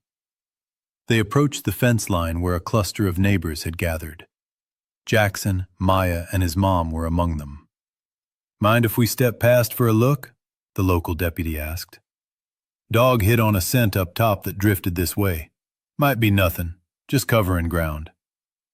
They unlocked the gate and walked the track. People watched, conversation fading. 30 minutes passed. 40. Clouds thickened over the ridge, dimming the narrow slice of sky. When the deputies came back, they were carrying something between them. Not a body. A backpack. Muddy but whole, straps buckled, pockets zipped. One side pocket held a water bottle with a sticker from the hiker's last photo. The main compartment, opened on the hood, had neatly folded clothes, a plastic-sleeved map, and a trail guide with his name inside. "Where'd you find it?" someone asked. The out-of-county officer glanced at his partner, then at the line of trees. "Right by the gate," he said, leaning on the post. Silence hung thick. Nobody had seen anyone set it there. It hadn't been there when they opened the lock. "You sure it wasn't some kid's idea of a joke?" a neighbor asked weakly. The officer's jaw tightened. "Not funny if it is." They ran the backpack for prints, hair, DNA, anything to bridge the gap between it and the hiker. Jackson never heard the results. The hiker never reappeared. After that, talk shifted. No more wrong turn or bad luck. People whispered about that stretch differently. "The hollow keeps count," Maya's grandma said one evening as they sat on the porch listening to the creek. "It doesn't take much, but when it does, it doesn't give 'em back." Jackson tried to push back. "People just make mistakes," he said. "Fog, old cuts, bad maps. The land isn't hungry." Grandma studied him for a long time. "You think the old mines up there care if you fall in? Walk in?" she asked. "You think the strip pits ask permission?" "Land doesn't have to be hungry to not care if you disappear," he said. and had no answer. That fall he left like he promised. New town, new job, new air. Learned to sleep without the creek's constant whisper and to drive roads that ran flat and straight. Every visit back, the hollow felt tighter. Gates smaller, trees closing in. One holiday evening, Jackson and Maya walked to the point where the pavement ended. The sign was still there, a new, "Private property, do not enter," bolted over the old, sharper letters. Someone had tied a strip of orange flagging tape to the gatepost, fluttering gently in the wind, a single bright slash against rust and decay. "Remember when this was just the end of the road?" Maya asked. He did. He remembered when the hollow was just home, before trucks left without drivers, before relatives came back wrong, before packs appeared on posts that had been bare minutes before. Now, his old address wasn't just a spot on a map. It was a story he had to tell, a warning he couldn't quite put into words. Outsiders love talking about Appalachian rules. Don't look in the trees. Don't answer when the woods call your name. Jackson's Hollow had its own. If the road ends and the gate begins, you stop. Some hollows, no matter how ordinary in daylight, already decide how many people they're willing to let walk back out. Maya grew up where the mountains leaned too close. The ridges pressed in on either side of her house, making sunsets fall early and thunder rumble like it was echoing down a hallway instead of the open air. When she was a kid, that closeness felt safe. The hills cupped the hollow, keeping out the lights of other houses, the yelling over fences, the scent of wood smoke in October. Later, she started to wonder if that same shape could trap things as easily as it held them in. Her first memory of the road above the hollow was the trucks. Not big rigs, not the low, steady rumble of the highway, but sharp, brash passes. A pickup grinding up the slope, a car downshifting too late on the way down. The road was a two-lane ribbon along the ridge, connecting their tiny town to the next one over. Folks called it Shelf Road because the drop-offs were sudden, unforgiving, and the rock walls on the other side carried decades of scratch marks from drivers who learned too late. On summer nights, with the windows open and fans humming, the noise floated down into the hollow, landing like sound on water. Engines, distant music, the occasional siren. You got used to it. You could tell a local creeping along, someone who knew every pothole, from a stranger pushing too hard. Her uncle worked nights for the county, running salt in the winter, patching asphalt in the summer. When he came over on days off, he told stories, half to scare the kids, half because mountains talk in stories, the only way people process what they can't fix. "There's a rough patch up on the shelf," he said once, sipping coffee at her mom's table. "Past mile marker 12, where that big white pine used to be before lightning got it. Folks call it Dead Man's Curve, but that's lazy. Every sharp turn gets that name. This one? This one's worse, in a different way." "How?" Maya asked, leaning on her elbows. "Nobody agrees on what happens there," he said. "Just, the road don't behave like it should." The first story he told her was about a teacher who vanished on her way home from a late parent-teacher meeting. Her car was found in a gravel pull-off, driver's door closed, purse on the seat, keys in the ignition. No skid marks, no broken guardrail, no sign she'd gone over the edge. Dogs traced her scent in a tiny circle around the car, then nothing, like she'd been picked up and vanished. Her folks plastered flyers for months. Nothing. The second story was more recent. A logging truck flipped on that same curve in winter, logs rolling across the road, cab jammed against the inside bank. The driver survived, arm broken, head battered by glass. He swore headlights came straight at him right before the bend. No other tracks, no call of another wreck. He saw something, yanked the wheel, and the road finished the rest. Over the years, Maya heard more. Hikers who thumbed rides and never came back. Bloody handprints on the guardrail after a storm, no footprints leading to or from them. An old tale about a bus rolling over with a church choir inside, half the town at the funeral, no one driving that stretch after dark again. The curve became a hole in the road, a thin gap where a wrong step or bad timing could swallow someone. Most folks avoided it, took the lower road around if the weather was bad, warned their kids in offhand Appalachian fashion, "Don't speed past the quarry, you hear? That stretch is already claimed enough." For a long time, those stories were just stacked in Maya's mind, like old newspaper clippings. Then, one November night when she was 19, it stopped being someone else's nightmare. She and her boyfriend, Nate, drove up to the overlook past the curve to watch a meteor shower. Dumb idea, looking back. 2 kids, a six-pack, a blanket on a pull-off barely wide enough for one car. But it felt romantic then. The forecast promised clear skies. The cold, dry air made the stars feel close enough to touch. The road felt normal at first. Mile markers, sagging fence lines, the little cemetery perched on a ledge. As they climbed, town lights vanished. Trees pressed the shoulder, branches dragging over the roof like fingers.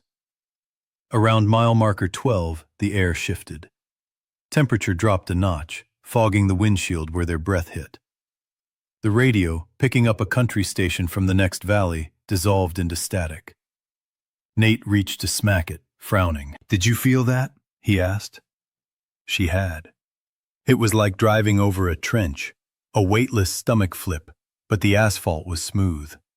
She saw the white post with the spray-painted number they all knew. Beyond it, the guardrail ran along the curve, a thin line between the lane and the void. "It's just the curve," she said, voice thin even to her. They entered it. Headlights painted the guardrail and rock wall in tight yellow cones.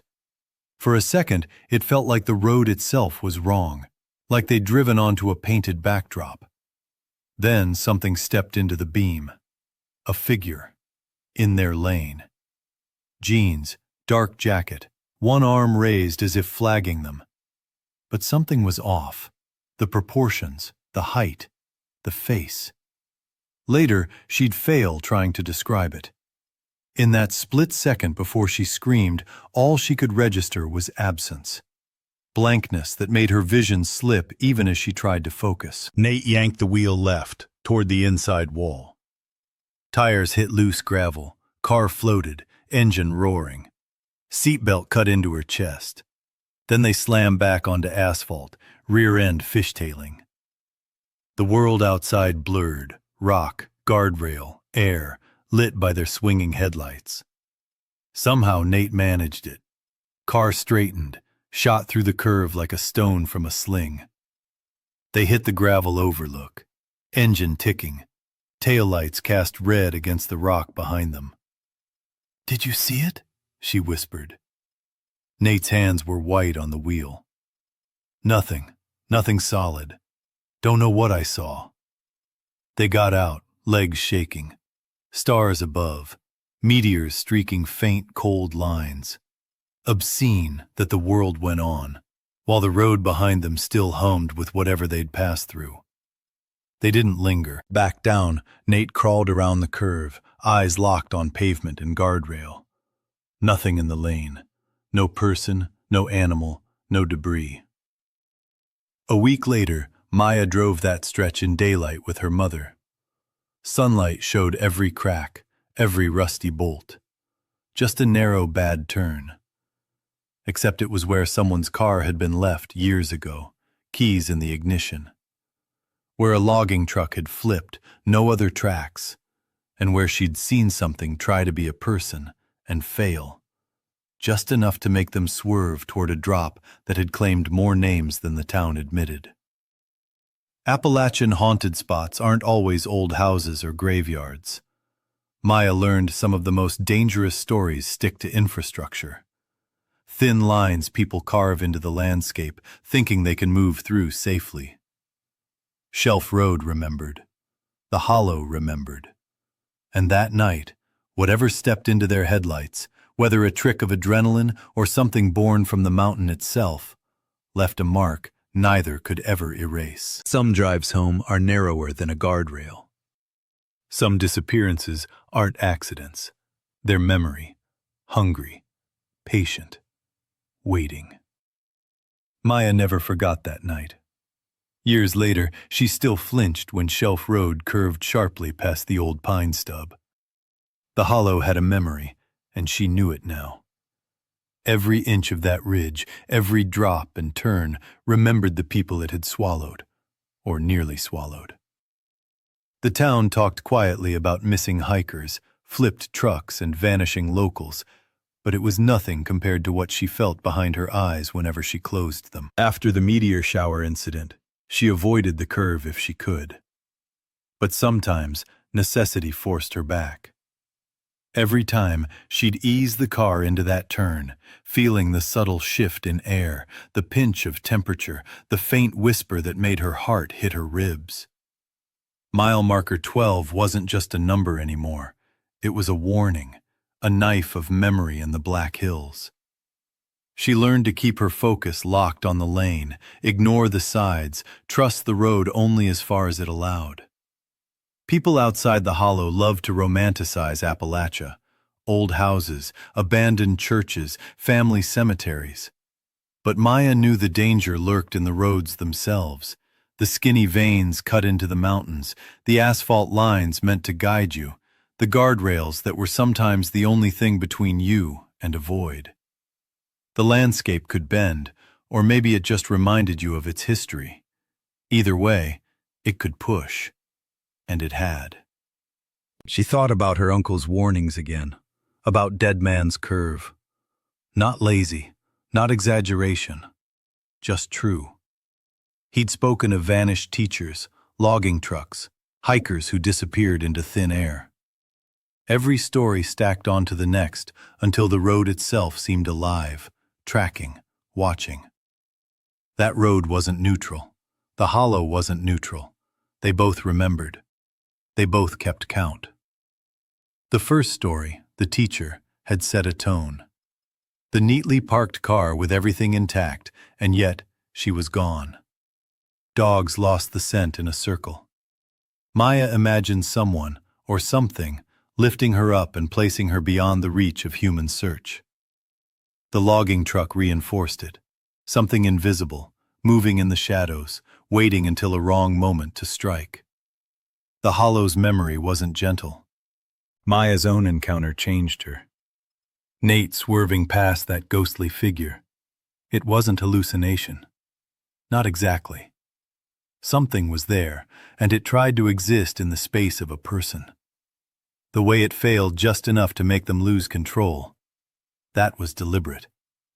That was knowing. She didn't care how much rational thought she piled onto it later. She remembered the blankness in its face, the impossibility of focusing. Later, she'd drive that stretch during the day. Empty, peaceful. Nothing in the lane. Just a bad turn. Except she carried all of it in her chest. The teacher, the logging truck, the hiker, the blank figure. Shelf Road became a scar she couldn't ignore, a line etched into her sense of the mountains that no sun or gravel could erase. And she never forgot the way the hollow pressed in. It kept its memory. The air, the bends, the old scars in the rock walls. They remembered the people who vanished or came too close. Maya had learned to listen in small ways. A whisper of wind, the shift in temperature, the eerie stillness before a curve. She never drove past mile marker 12 without feeling the weight of all the stories pressing down on her shoulders. Years passed. Maya left the mountains for college, then jobs, then a life in towns where roads went straight and the horizon opened wide. She could forget it, almost, until the highway signaled a narrow curve or a drop that made her stomach churn. Then Shelf Road came back, clear as day, and the hollow's voice whispered in her ear. She drove it once with a friend who'd never been to the hollow, just to prove it was a road like any other. The friend laughed, joked about the old stories. Maya smiled tightly, eyes never leaving the lane. Mile marker 12 passed. The temperature dropped slightly, the hairs on her arms prickling. She saw the familiar bend, the thin metal line guarding the void, and she remembered everything. She didn't say a word. The hollow had its memory, and it didn't need her commentary. Sometimes she swore she saw it in the peripheral shadows, a figure too long, a face too blank, a presence not quite a person. She didn't speak of it. Who would understand? The stories sounded like superstition to the outside world, but she knew better. Shelf Road remembered its victims. The hollow remembered them all. And if the wrong person drove too fast, too late, in the wrong light, the hollow would remember them too, and maybe keep them. On quiet nights back in the mountains, she'd walk along the ridges she used to climb as a kid. The familiar trees, the smell of cold pine, the tight squeeze of the valley. They seemed friendly, almost normal. But she knew better. She could feel it in the soil beneath her boots. In the stillness, she could hear what the outside world never heard. The memory of the missing. The echo of the trucks that had carried them to nothing. The silence of a curve that swallowed more than it should. It wasn't just roads or mountains. It was the living memory of the hollow itself, stitched into the asphalt, the gravel, the guardrails. It kept count quietly, patient, relentless. And she realized the truth of it. Some hollows, no matter how ordinary they look in daylight, choose who leaves and who never returns. She thought about those who vanished before her time, those who disappeared after she'd grown up. The teacher, the logging truck driver, the hikers, Nate and herself, barely escaping the hollow's grasp. Shelf Road was a line of demarcation, a place where the hollow whispered its history and reminded everyone that memory wasn't always kind. Driving past mile marker 12, Maya felt it again. The subtle drop, the tension in the air, the memory of a hand that should not have been there, a face that could not exist. She gripped the wheel, eyes forward, mind focused. The hollow had spoken. Its lesson was simple. Roads remember. Hollows remember. And some names will never come back. She had no answers. No way to explain the feeling of the air pressing down, the weight of stories, the eerie certainty that the next curve could take more than it gave. All she had was caution, and the stubborn knowledge that the hollow, like the mountains themselves, would always keep count. Always. Some drives end. Some drives don't. Some leave a story pressed into your chest, where the asphalt falls away beneath you and the guardrail is all that keeps you tethered. Maya knew that now. She had seen it, felt it, survived it, and she would never forget. Because the hollow remembers. Shelf Road remembers. And some places decide exactly how many names they'll let escape.